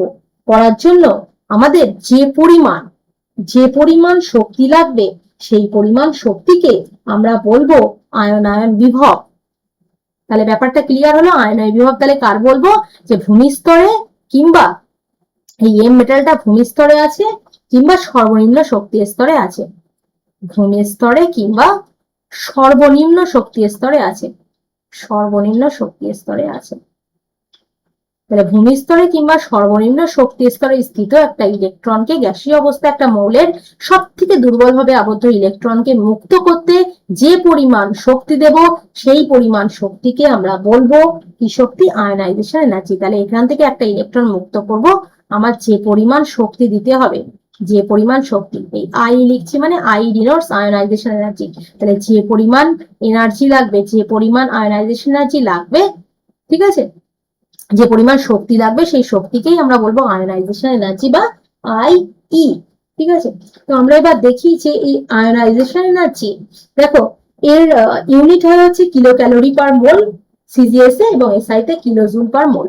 এর ইউনিট হয় কিলো জুল পার মোল, মানে এটা হচ্ছে এসআই ইউনিট, আর এর হচ্ছে CGS unit kilo calorie per mole, এটা হচ্ছে সিজিএস ইউনিট। ঠিক আছে, তো এবার দেখি যে কেমন হয় বাম বা ডান দিক থেকে এর পরিবর্তন কেমন হয়। দেখো, বাম থেকে যখন আমরা ডান দিকে যাচ্ছি, বাম দিক থেকে আমরা যখন ডান দিকে যাচ্ছি, দেখো এই ব্যাসার্ধর কনসেপ্ট প্রত্যেক জায়গায় কাজে লাগছে। আমরা বাম দিক থেকে ডান দিকে যাচ্ছি, তাই তো? গেলে কি হচ্ছিল? ওই একই গল্প, যে কেন্দ্রকে ধনাত্মক আধান ক্রমশ বাড়ছিল।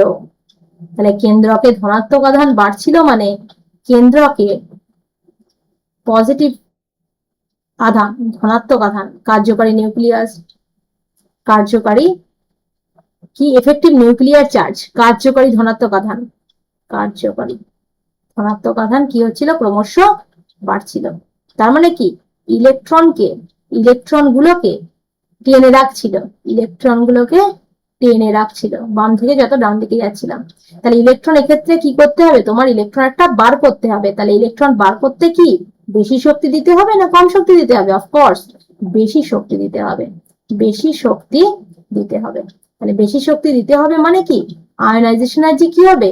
আই কি হবে? অবশ্যই কি হবে? বেড়ে যাবে। তাহলে বাম থেকে ডান দিকে আয়নাইজেশন এনার্জি কি হচ্ছে? বাড়ছে। আশা করি বোঝাতে পারলাম। তাহলে উপর থেকে নিচে কি হবে? উপর থেকে নিচে জাস্ট উল্টো কেস। এখানে তো সাইজ ক্রমশ উপর থেকে নিচে আকার কি হচ্ছিল? ক্রমশ বেড়ে যাচ্ছিল। তাহলে উপর থেকে নিচে আকার বাড়ছে বলে আয়নাইজেশন এনার্জি কি হবে? ক্রমশ ডিক্রিজ করে যাবে। ঠিক আছে, তাহলে আয়নীয় বিভব ব্যাপারটা কি? পর্যায় বা শ্রেণী বরাবর ক্রম পরিবর্তন হবে, এটা আমরা কিন্তু দেখে নিলাম। ঠিক আছে, তো এই আয়নাইজেশন এনার্জির উপরে প্রভাব বিস্তার করে কোন কোন জিনিস, সেগুলো আমরা একটু পড়ে নেব।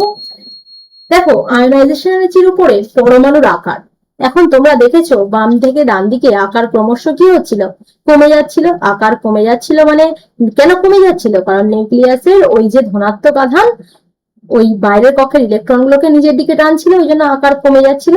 তাহলে আকারের সঙ্গে আকার যত কমবে আয়নাইজেশন এনার্জি তত কি হবে, বাড়বে। আকার inversely proportional to ionisation energy, তার মানে কি আকার যত কমবে, আকার যত কমবে আয়নাইজেশন এনার্জি তত কি হবে, বাড়বে।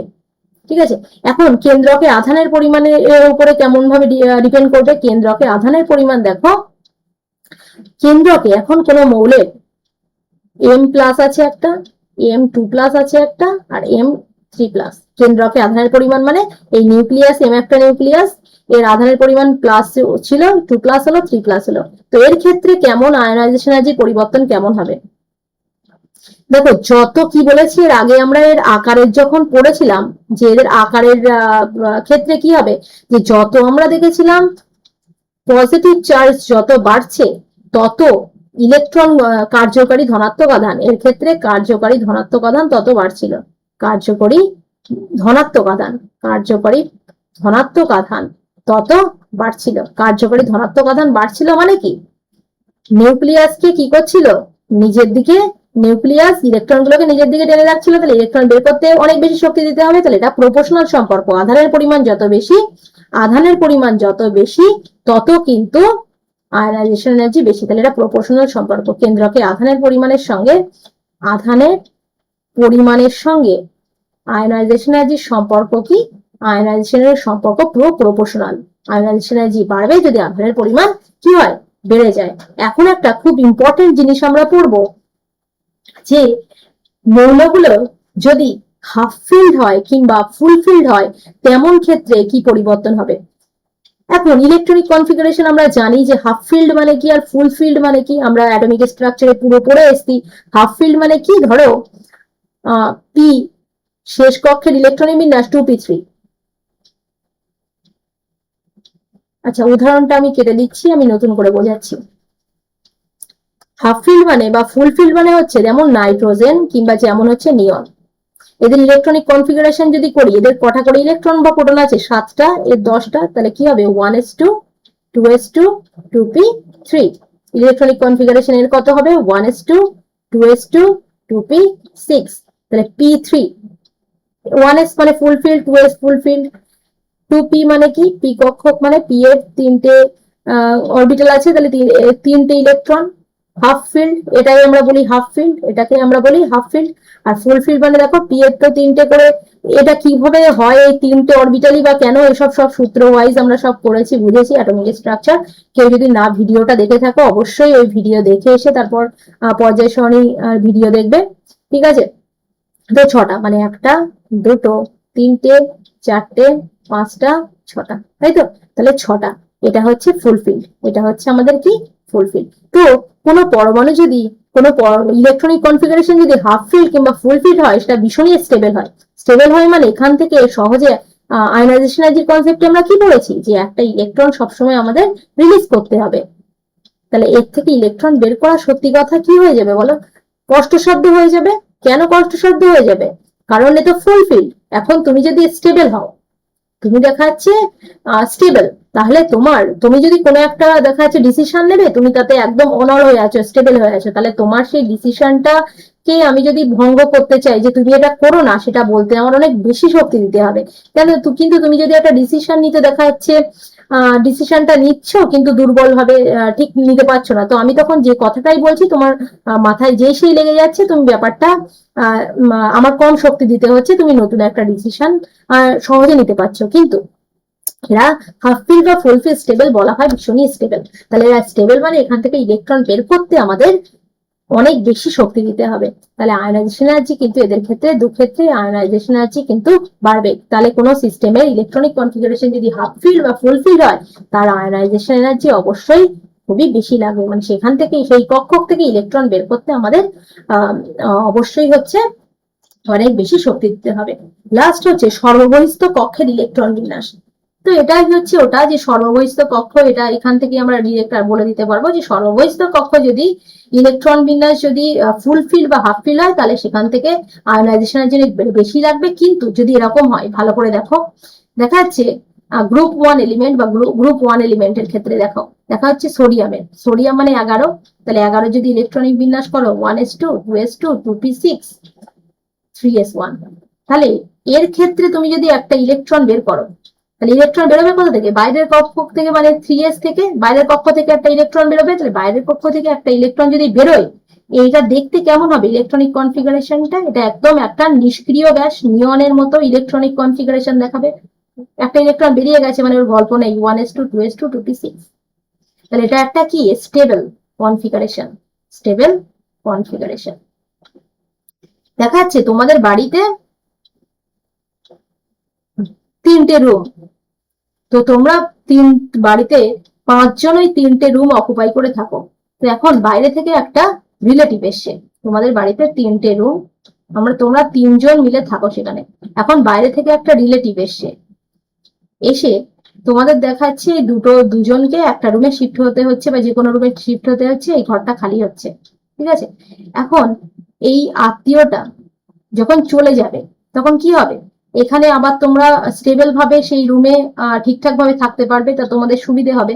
এদের ক্ষেত্রে ব্যাপারটা এরকম যে এদের এই ইলেকট্রনটা যদি এখান থেকে বেরোয়, তাহলে এরা হচ্ছে ভীষণই স্টেবল ভাবে থাকতে পারবে।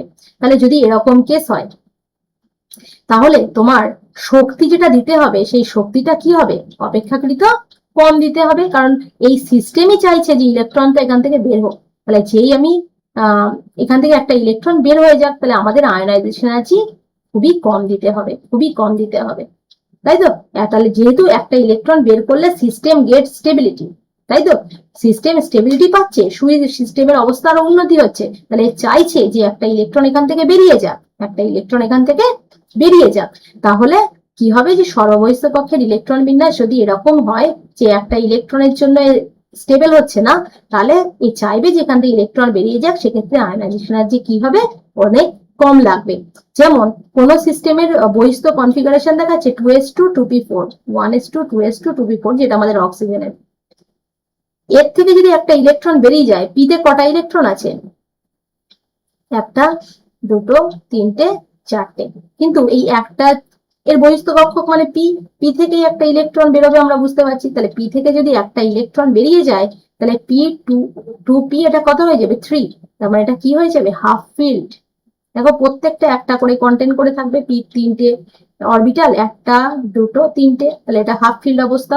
তাহলে চাইবে যে আমি হাফ ফিল্ড হই, একটা জন্য সমস্যা হচ্ছে, তাহলে এর ক্ষেত্রেও আয়নাইজেশন এনার্জি কিন্তু অনেক কম লাগবে। তাহলে আমরা দুটো জিনিস দেখলাম, যে সিস্টেম যদি অলরেডি হাফ ফিল্ড বা ফুল ফিল্ড থাকে, সেখান থেকে ইলেকট্রন বের করা বা ইলেকট্রন যুক্ত করা সত্যিই খুব কষ্টসাধ্য। কিন্তু সিস্টেম যদি এরকম হয় যে ওই একটা ইলেকট্রন বের করার ফলে স্টেবিলিটি পাচ্ছে, তাহলে সে চাইবে যে একটা ইলেকট্রন আমার এখান থেকে কি হয়ে যাক? বেরিয়ে যাক। তাহলে সেক্ষেত্রে আয়নাইজেশন এনার্জি কম দিতে হবে। আশা করি ব্যাপারটা বুঝতে পেরেছ। আচ্ছা, এই আয়নাইজেশন এনার্জির ক্ষেত্রে এখন তাহলে আমরা কি দেখেছি? আমরা দেখেছি বাম দিক থেকে ডান দিকে আয়নাইজেশন এনার্জি, বাম থেকে ডান দিকে আয়নাইজেশন এনার্জি বাড়ছে, উপর থেকে নিচে মানে শ্রেণী বরাবর কি হচ্ছে? কমছে। এটা আমরা দেখেছি। কিন্তু কিছু কিছু এক্সেপশনাল কন্ডিশন আছে, এক্সেপশন, ব্যতিক্রম ব্যাপার। ব্যতিক্রম কি? দেখো নাইট্রোজেন, নাইট্রোজেনের ইলেকট্রনিক কনফিগারেশন, নাইট্রোজেনের কত? 7, অক্সিজেনের কত? 8 পারমাণবিক সংখ্যা। তাহলে 7 8, মানে বুঝতেই পারছো এটা পরপর আছে। এখন বাম থেকে ডান দিকে গেলে কি হয়? আয়নাইজেশন এনার্জি, আয়নাইজেশন এনার্জি কি হয়? বাড়ে। তাহলে কি হওয়ার কথা? যে I of oxygen is greater than I of nitrogen. এটা হওয়ার কথা, এটা হওয়ার কথা, এটা থিওরি অনুযায়ী হওয়ার কথা, ছিল, ঠিক আছে? তো বাস্তবে কি হয়? দেখো ইলেকট্রনিক কনফিগারেশন লেখো নাইট্রোজেনের। নাইট্রোজেন মানে কি? 1s2 2s2 2p3, এখন আয়নাইজেশন এনার্জি মানে কি, বাইরের কক্ষ থেকে একটা ইলেকট্রন কি করতে হবে, বের করতে হবে। অক্সিজেন মানেও তাই, 1s2 2s2 2p4, এর থেকেও একটা ইলেকট্রন কি করতে হবে আমাদের, বের করতে হবে।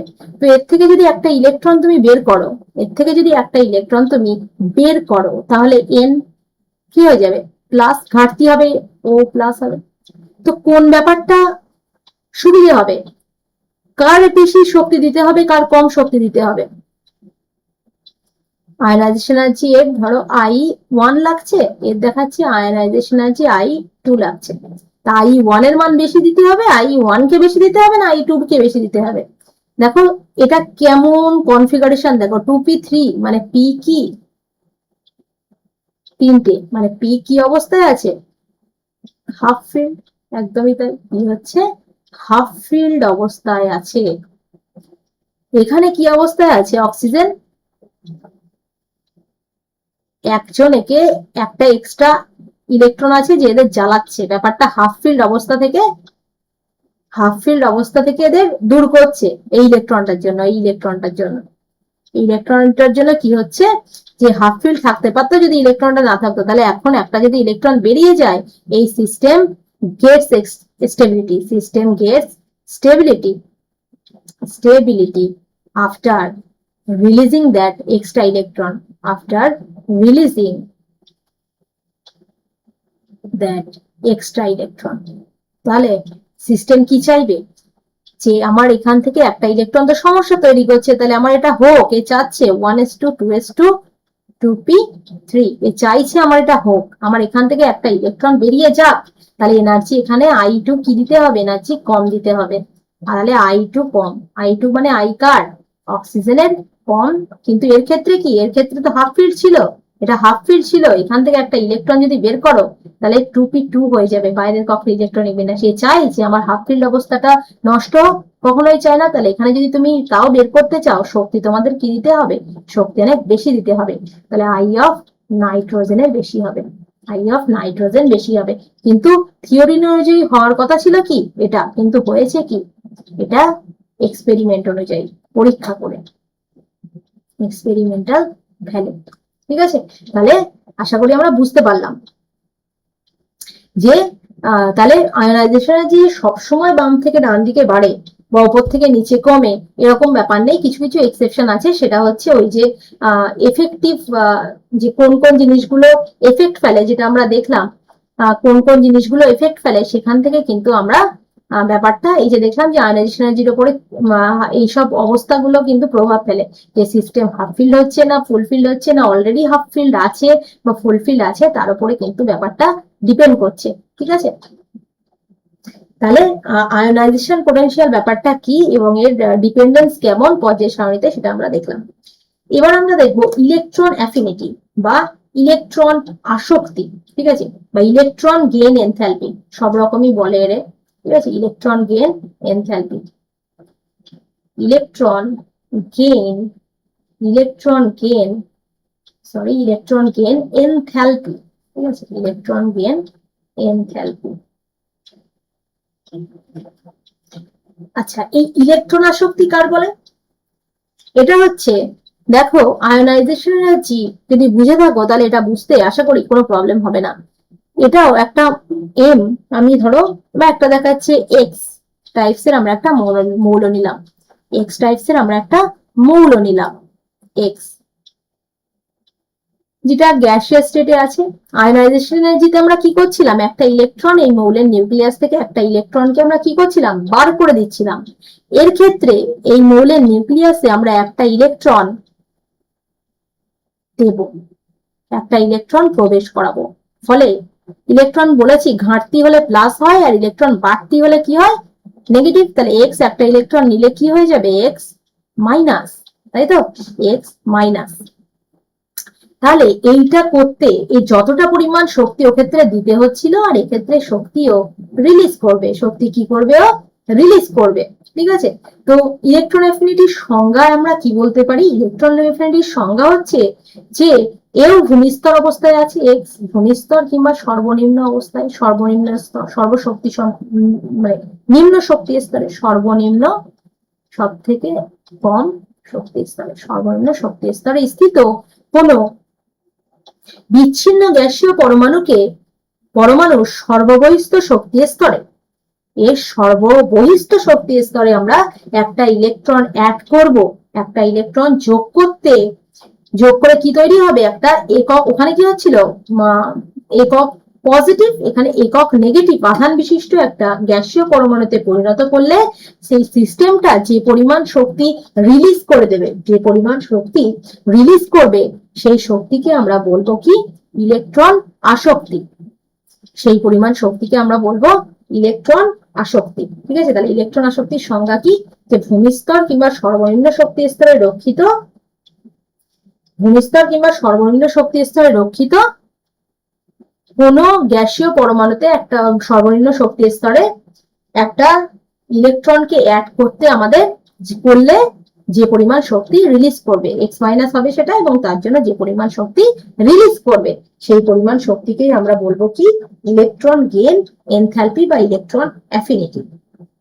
আশা করি ব্যাপারটা তোমরা বুঝতে পেরেছো। তাহলে ইলেকট্রন অ্যাফিনিটির ব্যাপারটা কি আমরা বুঝতে পারলাম। এবার দেখো ইলেকট্রন অ্যাফিনিটির ক্ষেত্রে এই যে শক্তি নির্গত হচ্ছে, এর ক্ষেত্রে এনথালপি, এই যে ইলেকট্রন গেলে এনথালপি বলছি, এই এনথালপি আমরা এইচ চিহ্ন দিয়ে সূচনা করি। এই এইচ ডেল্টা এইচ এর মান এক্ষেত্রে পজিটিভ হবে না নেগেটিভ হবে, পজিটিভ হবে না নেগেটিভ হবে সেটা আমাদের দেখতে হবে।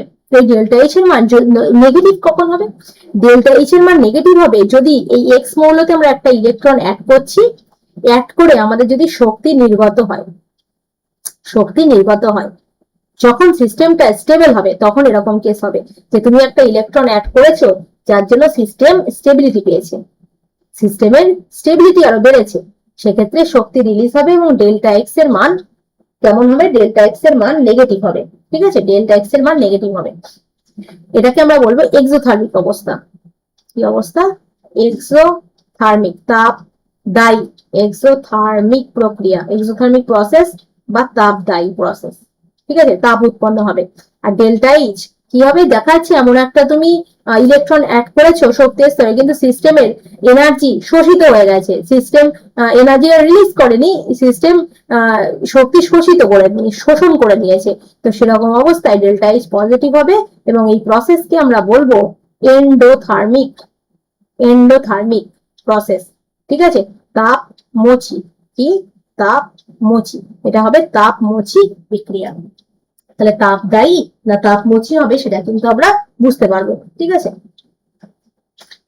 তো দেখি, আচ্ছা আচ্ছা আমরা যদি বাম থেকে ডান দিকের পরিবর্তনটা লক্ষ্য করি, সেটা তো করা হয়নি, তো পর্যায় বরাবরের চেঞ্জটা কেমন হবে, পর্যায় বরাবর মানে কি, বাম থেকে ডান দিকে, তাই তো, পর্যায় বরাবর মানে কি, বাম থেকে ডান দিকের পরিবর্তনটা কেমন হবে।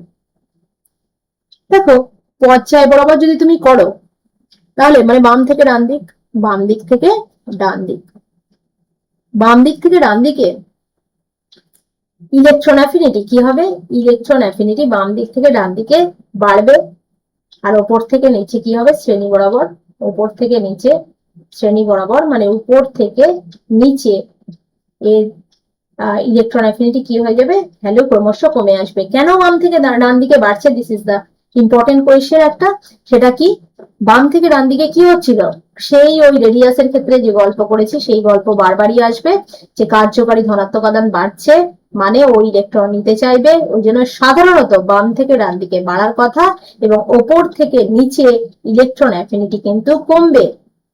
ঠিক আছে, এটা মানে এই অ্যারো ওপরে মানে বাড়ছে, নিচে মানে কমছে। আর কখন ডেল্টা এইচ পজিটিভ কখন নেগেটিভ হয় এটা আমরা বুঝতে পারলাম। তো এবার দেখো ইলেকট্রন অ্যাফিনিটি কেন এই ফ্লোরিন থেকে এফ মাইনাস ইলেকট্রন অ্যাফিনিটি। আচ্ছা আমি যদি একটা কোয়েশ্চেন করাই এখানে,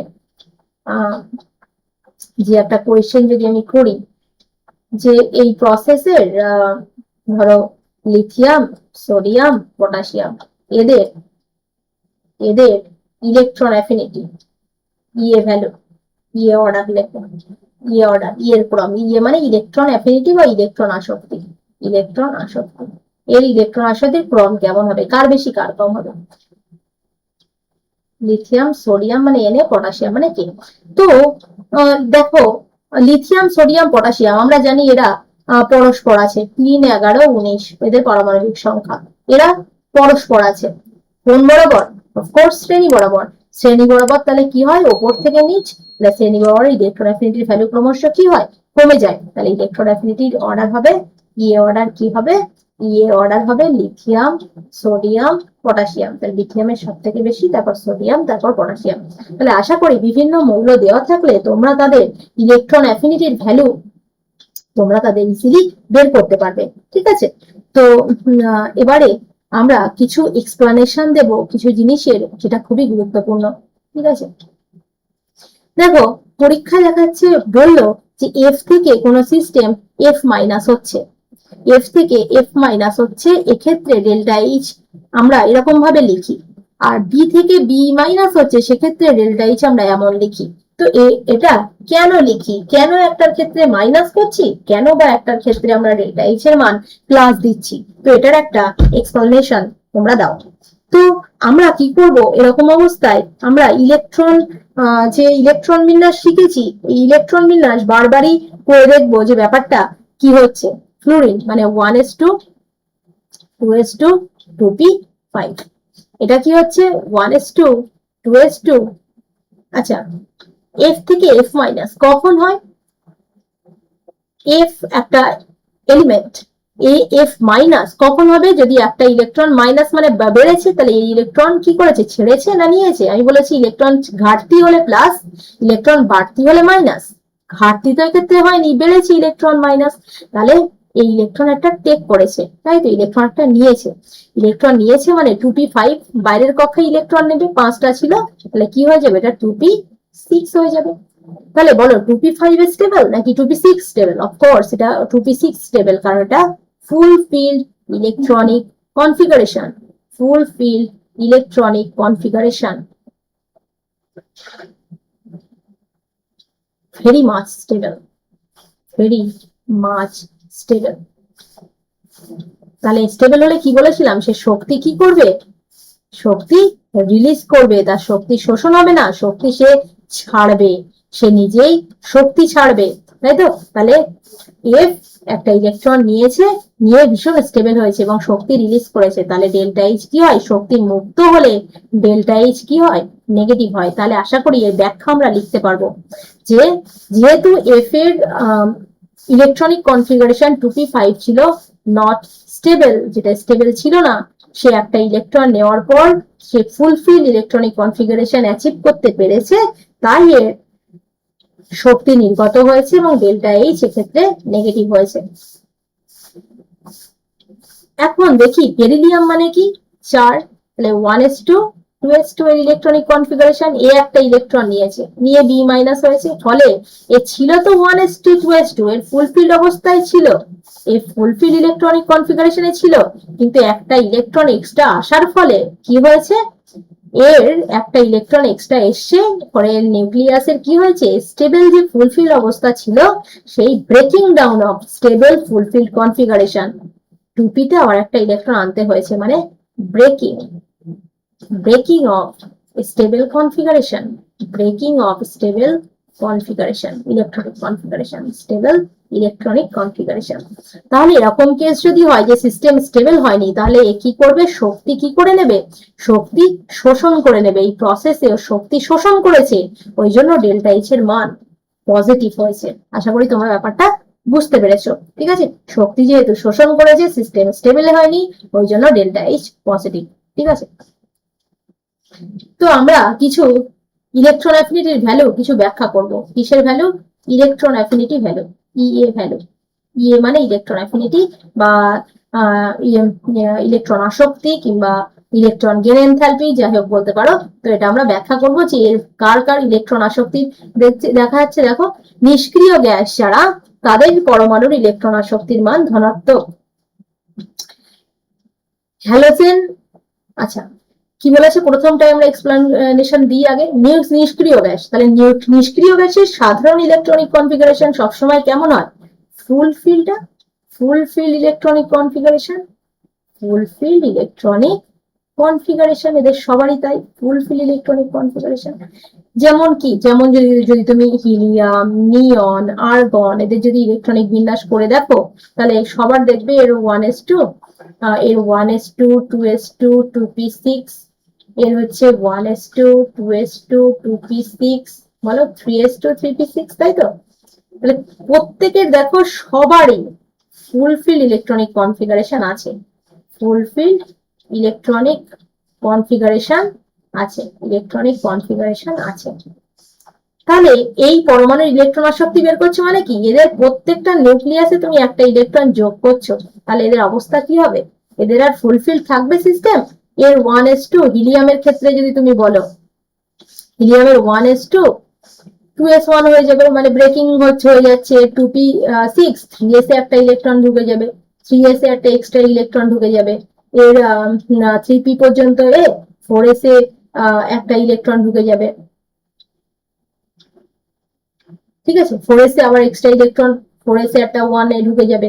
তাহলে কি হচ্ছে, প্রত্যেকটা কিন্তু breaking down of fulfil configuration. তাহলে ইলেকট্রন আসক্তির মান ওই জন্য কি হয়ে যাবে, ধনাত্মক হয়ে যাবে। এয়ার শক্তি কি রিলিজ করবে, স্টেবল হবে না, হবে না।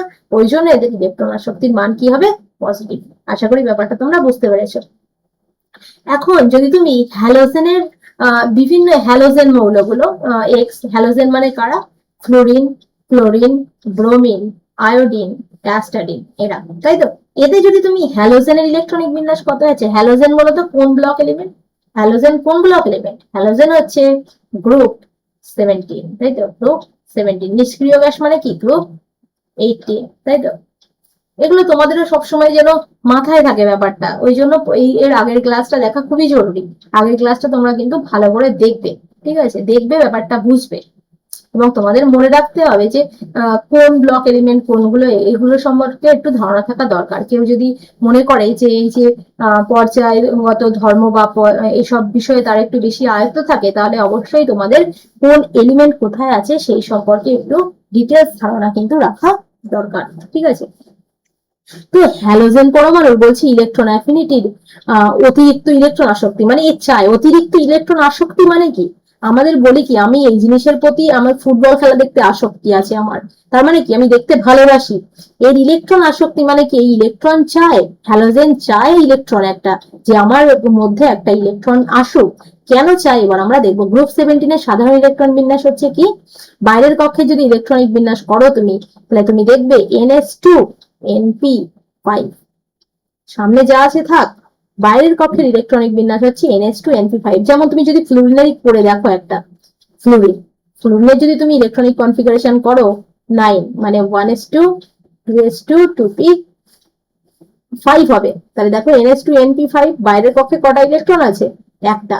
তাহলে আর একটা ইলেকট্রন আসলে কি হবে বলতো, ওর যে 5টা ইলেকট্রন আছে পি অরবিটাল পুরো কি হয়ে যাবে, ফুলফিল হয়ে যাবে, তাই তো? পি অরবিটাল কি হয়ে যাবে, ফুলফিল হয়ে যাবে। তাহলে এ চাইছে যে আমার মধ্যে একটা ইলেকট্রন আসুক, আসলে আমি স্টেবল হব। ওই জন্য বলেছে NH2, NP6, NH2, NP6 মানে stable fulfil configuration, stable fulfil configuration. ওই চাইছে যে আমার মধ্যে একটা ইলেকট্রন আসুক, আসলে আমি তো স্টেবল হব। ওই জন্য এর বলেছে হ্যালোজেন পরমাণুর ইলেকট্রন আসক্তি অতিরিক্ত বেশি, মানে হ্যালোজেন পরমাণু ইলেকট্রন চায়, ঠিক আছে? এখন তার পরেরটা দেখি, বেরিলিয়াম, ম্যাগনেসিয়াম আর হচ্ছে নাইট্রোজেন, বলছি এদের নাকি ইলেকট্রন আসক্তির মান ধনাত্মক। তো কেন? কারণ বেরিলিয়াম দেখো, আশা করি এবার তোমরা এইসব বিষয়ে আয়ত্ত করতে পেরেছো। বেরিলিয়াম মানে 1s2, 2s2, fulfil, already fulfil. Magnesium, এরও 1s2, 2s2, 2p6, 12 তো, 3s2, কত কত হচ্ছে, 6 আর 2 আর 2 10 আর 2 12। তাহলে এরও ফুলফিল কনফিগারেশন, প্লাস নাইট্রোজেনের দেখো half field configuration, 1s2, 2s2, 2p3। তাহলে হাফ ফিল্ড, ফুল ফিল্ড, এগেন ফুল ফিল্ড। তাহলে এদের প্রত্যেকটা ফুল ফিল্ড, তাহলে এ তো ইলেকট্রন চায় না। তাহলে এই মেটাল গুলো চায় না এর মধ্যে ইলেকট্রন এসে M- করুক এদের, কারণ এদের breaking down of half field বা ফুল ফিল্ড কনফিগারেশন হচ্ছে। তাহলে এই সিস্টেম করতে গেলে ডেল্টা এইচ এর মান কি হবে, পজিটিভ হবে। ডেল্টা এইচ কি হবে, পজিটিভ হবে, কারণ শক্তি রিলিজ করবে না, শক্তি শোষণ করে নেবে, ওই জন্য এদের ইলেকট্রন আসক্তি কি ধনাত্মক হবে। আশা করি কনসেপ্ট তোমরা বুঝতে পারছো। ঠিক আছে, এখন খুবই গুরুত্বপূর্ণ আমরা একটা ব্যতিক্রম, আবার একটা এক্সেপশন দেখবো। যেমন আমরা দেখেছিলাম যখন আমরা আয়নাইজেশন এনার্জি বা আয়নাইজেশন পোটেনশিয়াল পড়ছিলাম, তখন আমরা একটা এক্সেপশন কেস দেখেছি। এখন ইলেকট্রন আসক্তির ক্ষেত্রে আমরা আবার একটা এক্সেপশন বা ব্যতিক্রমী জিনিস দেখলাম। এখন বলো ফ্লোরিন, তার নিচে ক্লোরিন আছে, গ্রুপ 17 এ ওপর থেকে নিচে আছে। এখন ওপর থেকে নিচে গেলে ইলেকট্রন অ্যাফিনিটি কি হয়? বাম থেকে ডান দিকে বাড়ে, তাহলে ওপর থেকে নিচে আসলে কমবে, তাহলে সিএল এর তো কম হওয়ার কথা, সিএল এর ইলেকট্রন অ্যাফিনিটি কি হওয়ার কথা? কম। তাহলে কি হওয়ার কথা আছে? অ্যাকর্ডিং টু থিওরি হওয়ার কথা হচ্ছে ইয়ে মানে electron affinity of chlorine less than electron affinity of fluorine, but experimentally আমরা কি দেখব? অরিজিনালি যেটা হয়, ই of chlorine is greater than E of fluorine, তাহলে এটা অবশ্যই একটা এক্সেপশনের মধ্যে পড়ছে। তো কেন এটা হচ্ছে, কেন এর পিছনে, what is the reason behind that, সেটা আমরা এখন দেখবো। ঠিক আছে, তো চলো শুরু করা যাক। দেখো, এই পর্যায় সারণী প্রায় পর্যায়গত ধর্ম এক্সপ্লানেশনের ক্ষেত্রে প্রায় আমাদের ইলেকট্রনিক কনফিগারেশন কিন্তু মনে রাখতে হবে। তো ফ্লোরিন আর ক্লোরিন ইলেকট্রনিক কনফিগারেশনটা কি? ফ্লোরিন মানে 9, ক্লোরিন মানে 17, তাহলে 1s2 2s2 2p5, তাই তো? এর 1s2 2s2 2p6 3s2 3p কত হবে? 5, 6 আর 2 8 2 10 আর 2 12 আর 5 17। তো ইলেকট্রন আসক্তি মানে কি? আবার সেই থিওরি, একই থিওরি, যে একটা এলিমেন্ট যদি এফ হয়, এফ এর বাইরের কক্ষে একটা ইলেকট্রন ঢুকবে, এফ মাইনাস হবে, সিএল ও একটা ইলেকট্রন নেবে, নিয়ে সিএল মাইনাস হবে। সিএল এর ইলেকট্রন আসক্তি, প্রশ্নটা ভালোভাবে বোঝো, সিএল এর ইলেকট্রন আসক্তির মান এফ এর থেকে বেশি। কেন বেশি? কেন বেশি? কারণ ইলেকট্রন দেখো কোথায় ঢুকছে, ইলেকট্রন এর ক্ষেত্রে কোথায় ঢুকছে, এফ এর ক্ষেত্রে ইলেকট্রন কোথায় ঢুকছে? এফ এর ক্ষেত্রে ইলেকট্রন ঢুকছে, নতুন electron, new electron, upcoming electron ঢুকবে 2p অরবিটালে। কোন অরবিটালে? 2p অরবিটালে। আর ক্লোরিনের ক্ষেত্রে ইলেকট্রন ঢুকবে কোথায়? 3p অরবিটালে, অরবিটাল, ভুল লিখেছি, যাই হোক 3p অরবিটালে। তো দেখো, আকার যদি বলো যে 2p আকার, 2p অরবিটালের আকার যদি এরকম হয়, 3p অরবিটালের আকার কি এরকম, মানে 2p যদি, অবশ্যই 3p অরবিটালের আকার বেশি। এখন ইলেকট্রন যখন ঢুকছে, ইলেকট্রন যখন ঢুকছে 2p তে, তখন কি হচ্ছে? অন্য ইলেকট্রনের সাথে এর একটা ইলেকট্রন ইলেকট্রন বিকর্ষণ, এরা কিন্তু একটা ইলেকট্রন ইলেকট্রন বিকর্ষণ কিন্তু 2p উপকক্ষের, যেহেতু 2p উপকক্ষ, ইলেকট্রন ঢুকছে 2p উপকক্ষ, ঠিক আছে, আর এখানে 3p উপকক্ষ। এখন 2p উপকক্ষে কি, 2p উপকক্ষের ছোট আকারের জন্য একটি ইলেকট্রন যখন এক্সট্রা ঢুকবে, তখন অতিরিক্ত ইলেকট্রনের উপস্থিতিতে ওই কক্ষে যে অলরেডি 5টা, 2p উপকক্ষে অলরেডি কটা ইলেকট্রন ছিল? অলরেডি 5টা ইলেকট্রন ছিল।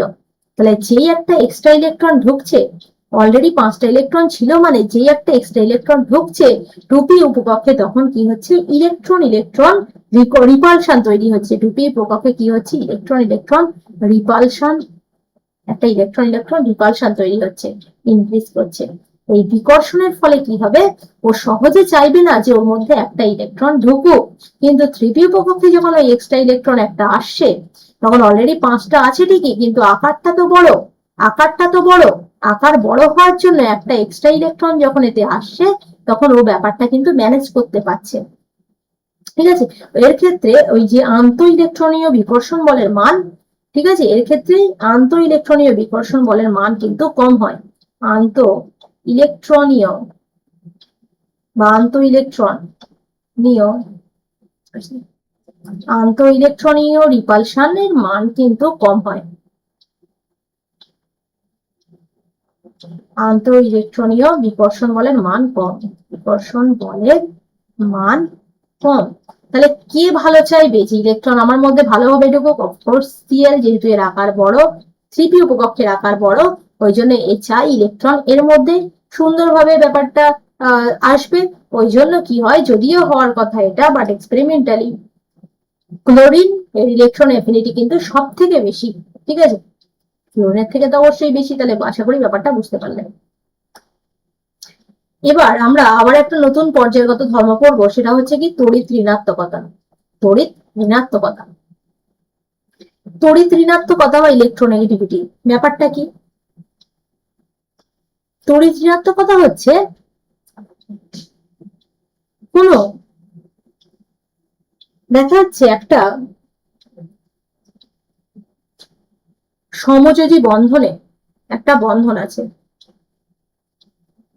একটা বন্ধন মানে দুটো ইলেকট্রন নিয়ে তৈরি হয় একটা বন্ধন। এই সমযোজী বন্ধনে আবদ্ধ ইলেকট্রন নিজের দিকে টানার ক্ষমতা, ধরো এখানে এইচ আছে, এখানে সিএল আছে, দুটো আলাদা আলাদা অ্যাটম আছে।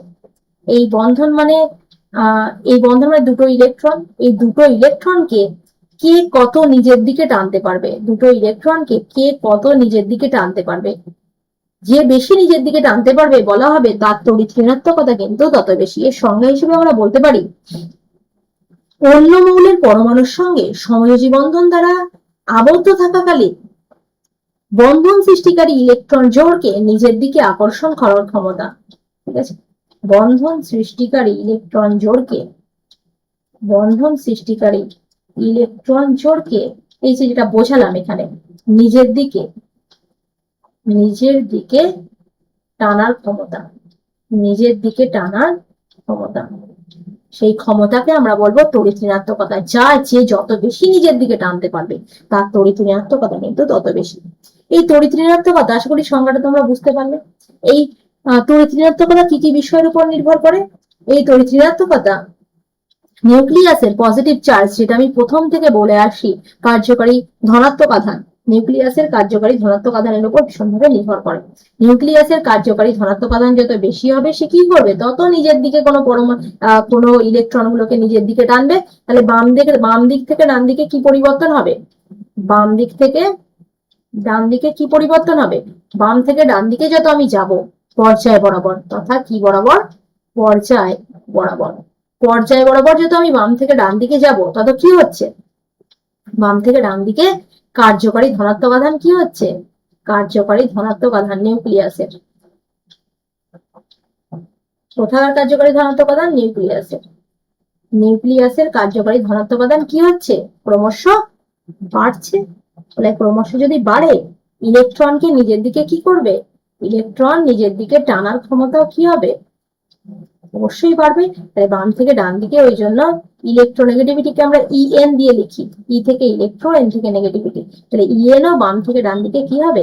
বাড়বে। তাহলে বাম থেকে ডান দিকে ইলেকট্রোনেগেটিভিটি বাড়ে, উপর থেকে নিচে ইলেকট্রোনেগেটিভিটি কি হয়? কমে যায়। ঠিক আছে, আশা করি ব্যাপারটা বুঝতে পেরেছো। আচ্ছা, এছাড়াও আমরা যখন প্রশ্ন করব তখন আমরা এই জিনিসগুলো ডিটেলসে আবার একবার আলোচনা করে কোয়েশ্চেনে আমরা কিভাবে অ্যাপ্লাই করব সেটা আমরা দেখে নেব।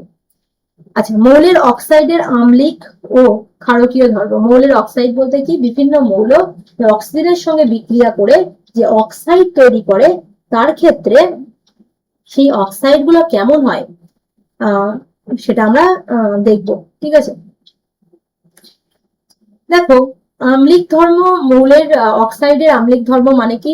ধরো NaO, সোডিয়াম একটা মৌল, অক্সিজেনের সাথে তৈরি করলো NaO, তাহলে এটা একটা মৌলের অক্সাইড তৈরি করলো। Mg ও এর সাথে যুক্ত হয়ে একটা অক্সাইড তৈরি করলো। ঠিক আছে, NaO হয় না, অ্যাকচুয়ালি Na2O হয়। কেন সেটা পরে বলবো আমরা। কেন, আচ্ছা, কেন Na2 লিখেছি, কেন MgO লিখেছি যদি প্রশ্ন আসে মাথায় এরকম, কারণ Na আমি যখন বলছিলাম বৈশিষ্ট্যগুলো, গ্রুপ 1-এ থাকে Na, তাহলে +1-এ এরা সবসময় ইউনি পজিটিভ চার্জে ভাঙে, তাহলে Na প্লাস। আর ও সবসময় ও এর যোজ্যতা কত? 2। ও 2- ভাঙে, তো ও 2- যদি ভাঙে, তাহলে NaO যদি আমি লিখি, তাহলে এটা কি সুন্দরভাবে লেখা যাচ্ছে? ব্যালেন্স হচ্ছে? ব্যাপারটা কিন্তু ব্যালেন্স হচ্ছে না, তাই তো? তাহলে Na যদি আমি দুটো দিই, তাহলে দুটো Na মিলে দুটো প্লাস, একটা ও মিলে একটা মাইনাস, তাহলে Na2O এরকম ভাবে। Mg সিমিলারলি, এ হচ্ছে গ্রুপ 2, তাহলে যোজ্যতা +2 এর -2, তাহলে ঠিক আছে MgO। তো এদের এই NaO MgO দেখাচ্ছে এদের আমি আম্লিক ধর্ম, আম্লিক মানে অ্যাসিডিক ধর্ম, অ্যাসিডিক। আর ক্ষারকীয় ধর্ম আমরা একটু দেখবো যে আম্লিক ধর্ম বা ক্ষারকীয় ধর্ম এদের কেমন ভাবে একটু পরিবর্তন হয়। ঠিক আছে, দেখো গ্রুপ 1 এ যারা আছে, গ্রুপ 1 এর যেসব অক্সাইড গুলো, গ্রুপ 1 এর অক্সাইড যেমন Na2O,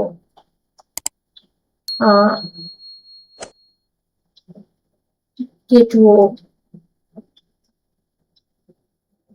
ঠিক আছে, এই ধরনের গ্রুপ 1 এর অক্সাইড গুলো এরা সহজে নিজের অক্সাইড গুলোকে কি করে, অক্সাইড গুলোকে এরা কি করে সহজে এরা ছেড়ে দিতে পারে। ঠিক আছে, Na কারণ সহজে Na প্লাসে পরিণত হয় আর O2 মাইনাস, অক্সাইড আয়নকে এরা সহজে রিলিজ করতে পারে। O2 মাইনাস মানে কি অক্সাইড আয়ন, এই অক্সাইড আয়নকে সহজে রিলিজ করতে পারে, ওই জন্য এদের বলা হয় ক্ষারকীয় অক্সাইড। কি অক্সাইড? ক্ষারকীয় অক্সাইড। তাহলে কি বললাম, এদের বলে ক্ষারকীয় অক্সাইড। তাহলে তাহলে এখান থেকে একটা ব্যাপার তোমরা এই করতে পারো যে গ্রুপ 1 বা গ্রুপ 2 তে এখানে যে অক্সাইড গুলো আছে এরা সাধারণত ক্ষারকীয় অক্সাইডের মতো আচরণ করে। ঠিক আছে, তাহলে ক্ষারকীয় ধর্ম এবং তড়িৎযোজী প্রকৃতি উপর থেকে নিচে। দেখো এবার যদি বলো একটা প্রশ্ন করো যে ঠিক আছে গ্রুপ 1 গ্রুপটা ক্ষারকীয় ধর্ম দেখায়, তাহলে যদি আমাদের শুধু এরকম থাকে যে যদি আমাদের শুধু এরকম থাকে যে যদি বলে যে Na2O আর K2O, Na2O K2O ধরো Rb2O রুবিডিয়াম অক্সাইড, এর অক্সাইড এদের এদের ক্ষারকীয়তার, এদের কি ক্ষারকীয়তার ক্রম ব্যাখ্যা করে দেখাও, ক্ষারকীয়তার ক্রম ব্যাখ্যা করো, ব্যাখ্যা করো। তাহলে তোমরা কেমন ভাবে করবে, ইম্পর্টেন্ট প্রশ্ন। তো দেখো সোডিয়াম, তারপর পটাশিয়াম, তারপর রুবিডিয়াম, তারা এরা কি আছে down the series, down the series মানে কি এরা হচ্ছে শ্রেণী বরাবর আছে, বরাবর শ্রেণী বরাবর আছে। শ্রেণী বরাবর কি হয়, সাইজ ক্রমশ কি হয় বেড়ে যায়, উপর থেকে নিচে আসছি, সাইজ আকার ব্যাসার্ধ কি হচ্ছিল ক্রমশ বাড়ছিল।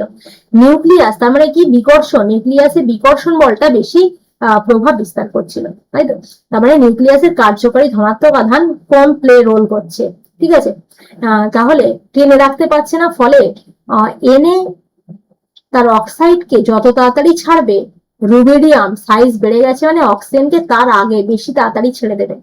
তাহলে ক্ষারকীয় ধর্ম কি হবে, ওপর থেকে নিচে, ক্ষারকীয় ধর্ম ডাউন দা গ্রুপ কি হবে, ক্ষারকীয় ধর্ম down the group, down the group ক্ষারকীয় ধর্ম শ্রেণী বরাবর কি হবে, ক্ষারকীয় ধর্ম কি হবে শ্রেণী বরাবর বেড়ে যাবে। তাহলে ওপর থেকে নিচে ক্ষারকীয় প্রকৃতি কিন্তু বৃদ্ধি পায়। কি পেলাম আমরা, উপর থেকে নিচে, উপর থেকে নিচে ক্ষারকীয় প্রকৃতি, ক্ষারকীয় বা তড়িৎযোজী প্রকৃতি, ক্ষারকীয় প্রকৃতি মেটালের অক্সাইডদের কি হয় বেড়ে যায়।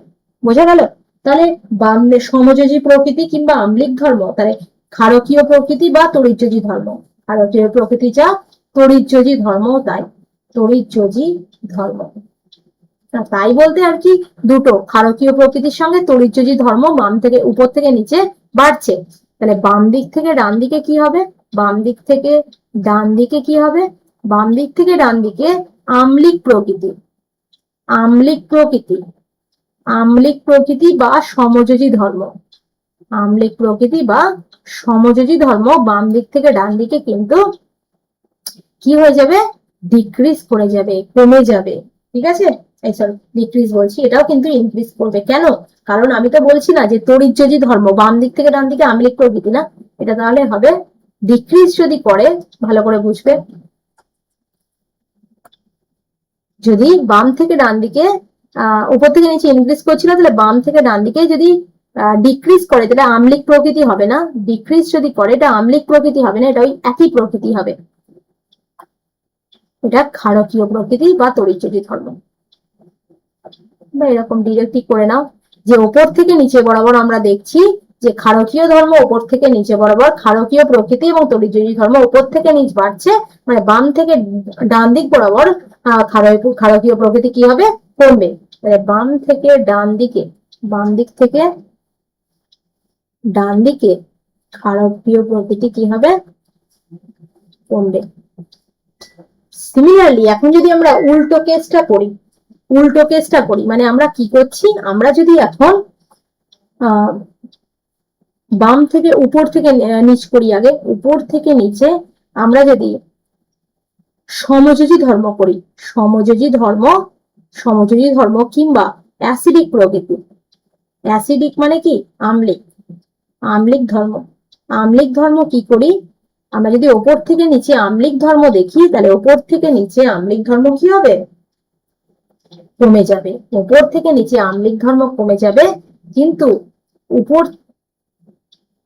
উপর সরি বাম থেকে ডান দিকে, বাম থেকে ডান দিকে সমযোজী ধর্ম কিংবা অ্যাসিডিক প্রকৃতি ওপর থেকে নিচের দিকে কি হবে, এটা কিন্তু ক্রমশ বেড়ে যাবে। ঠিক আছে, ওপর থেকে নিচে, বাম থেকে ডান দিকে ক্রমশ কিন্তু বেড়ে যাবে।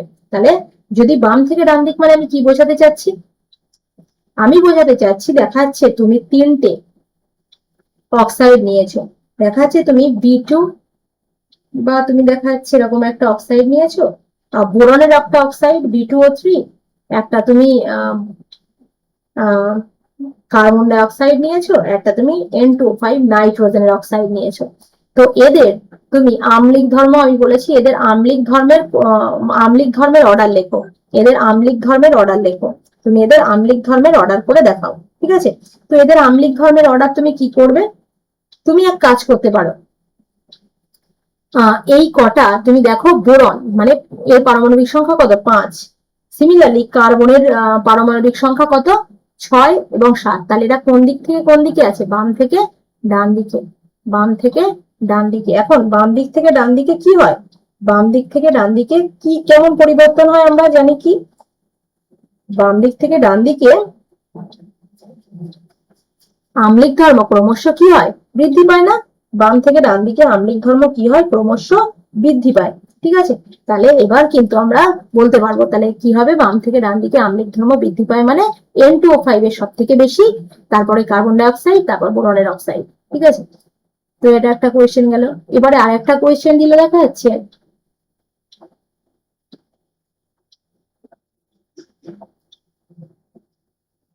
SO3, ACO3 আর দেখা যাচ্ছে TO3, এর আম্লিক ধর্মের একটা ক্রম জানতে চাইলো, আম্লিক ধর্মের একটা ক্রম জানতে চাইলো। তখন আমরা কি করব, সালফারের একটা অক্সাইড, সালফার, দেখো সালফার, সেলেনিয়াম আর টেলুরিয়াম, এদের কি হবে, তো এটা দেখে আমাদের মনে আসতে হবে এরা কিন্তু গ্রুপ 16 এ পরস্পর আছে, গ্রুপ 16 মানে গ্রুপ 16তে, সালফারের অক্সাইড, সেলেনিয়ামের অক্সাইড, আবার টেলুরিয়ামের অক্সাইড। তাহলে উপর থেকে নিচে আম্লিক ধর্ম কি হয়, উপর থেকে নিচে আম্লিক ধর্ম কিন্তু কমে যায়, উপর থেকে নিচে আম্লিক ধর্ম কিন্তু কমে যায়। তাহলে সালফারের সব থেকে বেশি, টেলুরিয়ামের কিন্তু সব থেকে কম। আশা করি আম্লিক ধর্মের ব্যাপারটা তোমরা বুঝতে পারলে। আর তাহলে আম্লিক ধর্ম মানে কি, সমযোজী ধর্ম, আম্লিক ধর্ম। আর একটা হচ্ছে এটা কিন্তু আম্লিক ধর্ম দিয়েও প্রশ্ন আসতে পারে, এটা কিন্তু সমযোজী ধর্ম বলেও প্রশ্ন আসতে পারে। ঠিক আছে, আম্লিক ধর্ম আর সমযোজী ধর্ম দিয়ে কিন্তু প্রশ্ন আসতে পারে। ঠিক অপোজিট কেসে তড়িৎযোজী ধর্মই যা, আর হচ্ছে ক্ষারকীয় ধর্ম, এটা দিয়েও কিন্তু প্রশ্ন আসতে পারে। এটা কি হচ্ছিল, ওপর থেকে নিচে বাড়ছিল এবং বাম থেকে ডান দিকে কি হচ্ছিল, কমছিল, জাস্ট এর উল্টো কেস। ঠিক আছে, তাহলে তুমি একটা কথা আমরা পড়েছি। এবারে আমরা দুটো দেখা যাচ্ছে এলিমেন্ট নিয়েছি,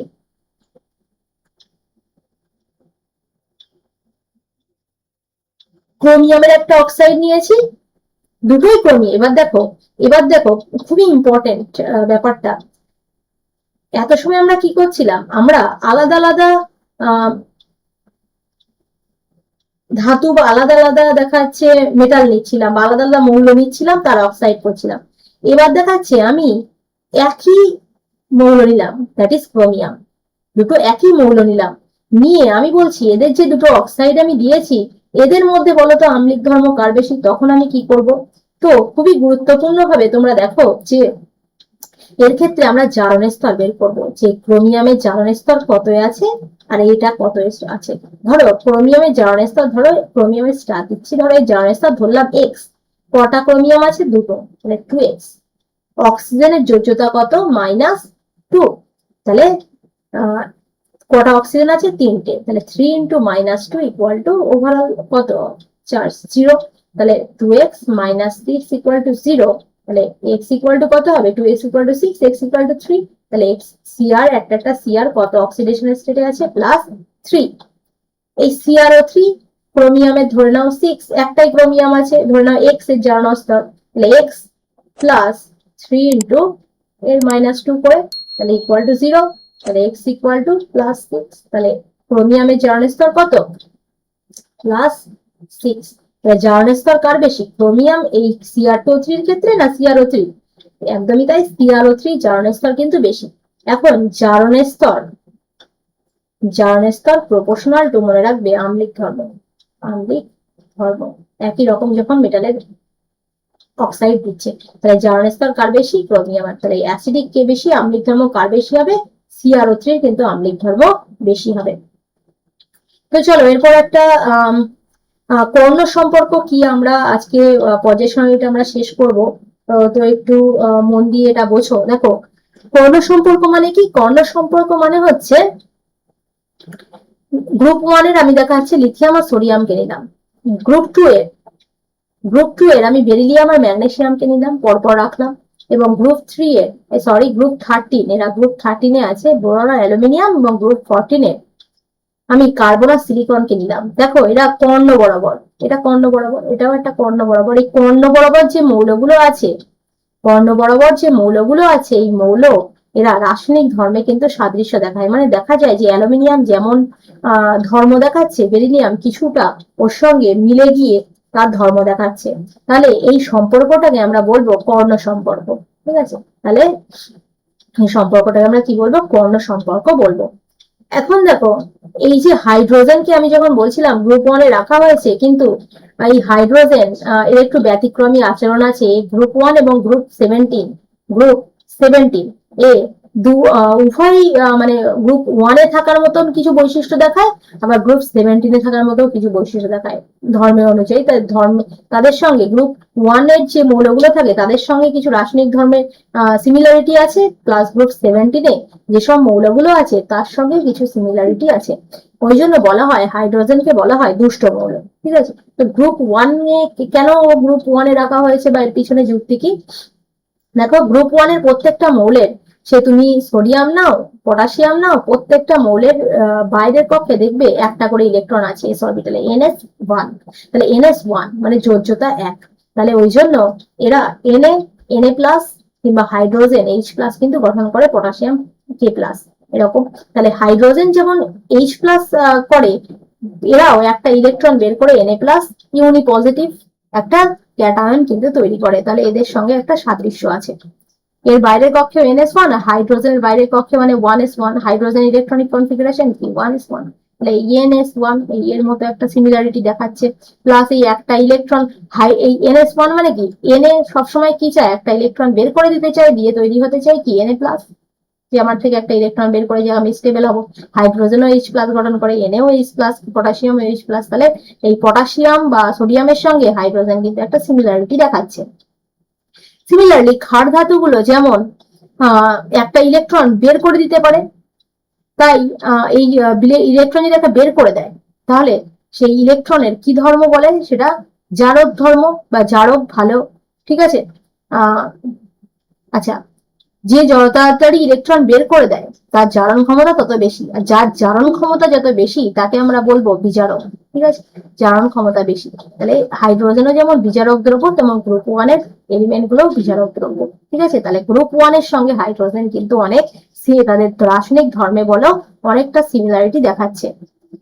ঠিক একইভাবে গ্রুপ 17 এও হাইড্রোজেন তার ধর্মে অনুযায়ী কিছু কিছু বেশি সংখ্যক সিমিলারিটি দেখায়। যেমন গ্রুপ 17 এর মৌলের বাইরের কক্ষে ইলেকট্রনের বিন্যাস Np5। তার মানে কি? এতে একটা ইলেকট্রন সবসময়, আমরা দেখেছি যে হ্যালোজেনের ইলেকট্রন আসক্তি কি হয়? আমরা যখন পড়েছি আমরা ব্যাখ্যাও করেছি যে ইলেকট্রন আসক্তি হ্যালোজেনের প্রচুর বেশি, প্লাস ইলেকট্রন আসক্তি সবসময় ওর একটা ইলেকট্রন নিতে চায় কারণ ওর স্টেবল কনফিগারেশন করতে চায়। ঠিক সিমিলারলি যদি তুমি দেখো হাইড্রোজেনের বাইরের পক্ষে একটা ইলেকট্রন আছে, যদি একটা ইলেকট্রন নেয়, একটা ইলেকট্রন যদি নিয়ে নেয়, তাহলে এও একটা stable fulfil configuration, fulfil which is stable configuration দেবে। সুতরাং এও চায় একটা ইলেকট্রন নিতে, আমাদের হ্যালোজেনরাও চায় একটা ইলেকট্রন নিতে। এছাড়া হ্যালোজেন যেমন দ্বিপরমাণু Cl2 Br2 F2 I2 গঠন করে, ঠিক একইভাবে প্রত্যেকটাই অধাতু হাইড্রোজেন অধাতুর মতো আচরণ করে, প্লাস দ্বিপরমাণু হিসেবে H2 গঠন করে। তাই এটাও একটা সিমিলারিটি। ঠিক একইভাবে হাইড্রোজেনে যদি একটা ইলেকট্রন হাইড্রোজেন গ্রহণ করে তাহলে H মাইনাস তৈরি করবে। ঠিক সিমিলারলি প্রত্যেকটা হ্যালোজেন একটা ইলেকট্রন নিয়ে X মাইনাস তৈরি করবে, সেটা F মাইনাস Cl মাইনাস তাহলে ইউনি নেগেটিভ অ্যানায়ন দুজনেই দেখার একটা ফরমেশন করার গঠন দেখায়। যে তাহলে যেহেতু হাইড্রোজেন আগে দেখেছি গ্রুপ 1 এর মতো আচরণ কিছু কিছু ধর্মের সদৃশ্যতা দেখাচ্ছে, প্লাস গ্রুপ 17 এর মতো কিছু কিছু ধর্মের সদৃশ্যতা দেখাচ্ছে, তাই হাইড্রোজেনকে বলা হয় দুষ্ট মৌল। ঠিক আছে, তাই হাইড্রোজেনকে আমরা বলি কি মৌল? দুষ্ট মৌল। ঠিক আছে, তাহলে এখানেই আমাদের মৌল সমূহের শ্রেণীবিভাগ বা ধর্মবৃত্তির যে ধর্মাবলীর যে পর্যাবৃত্তি সেটা আমরা এখানেই শেষ করলাম। এরপরে একটা ভিডিও নিয়ে আসবো, সেখানে হচ্ছে আমরা মেনলি এই চ্যাপ্টার উপরে এমসিকিউ এবং বিভিন্ন ব্যাখ্যামূলক প্রশ্নও যদি হয় সেগুলো সলভ করার চেষ্টা করব। তো ভিডিওটা ভালো করে দেখবে এবং ভিডিওটা ভালো লাগলে তোমরা শেয়ার এবং সাবস্ক্রাইব করবে চ্যানেলটাকে। ঠিক আছে, তাহলে আজকের ভিডিও এখানেই শেষ করা হলো।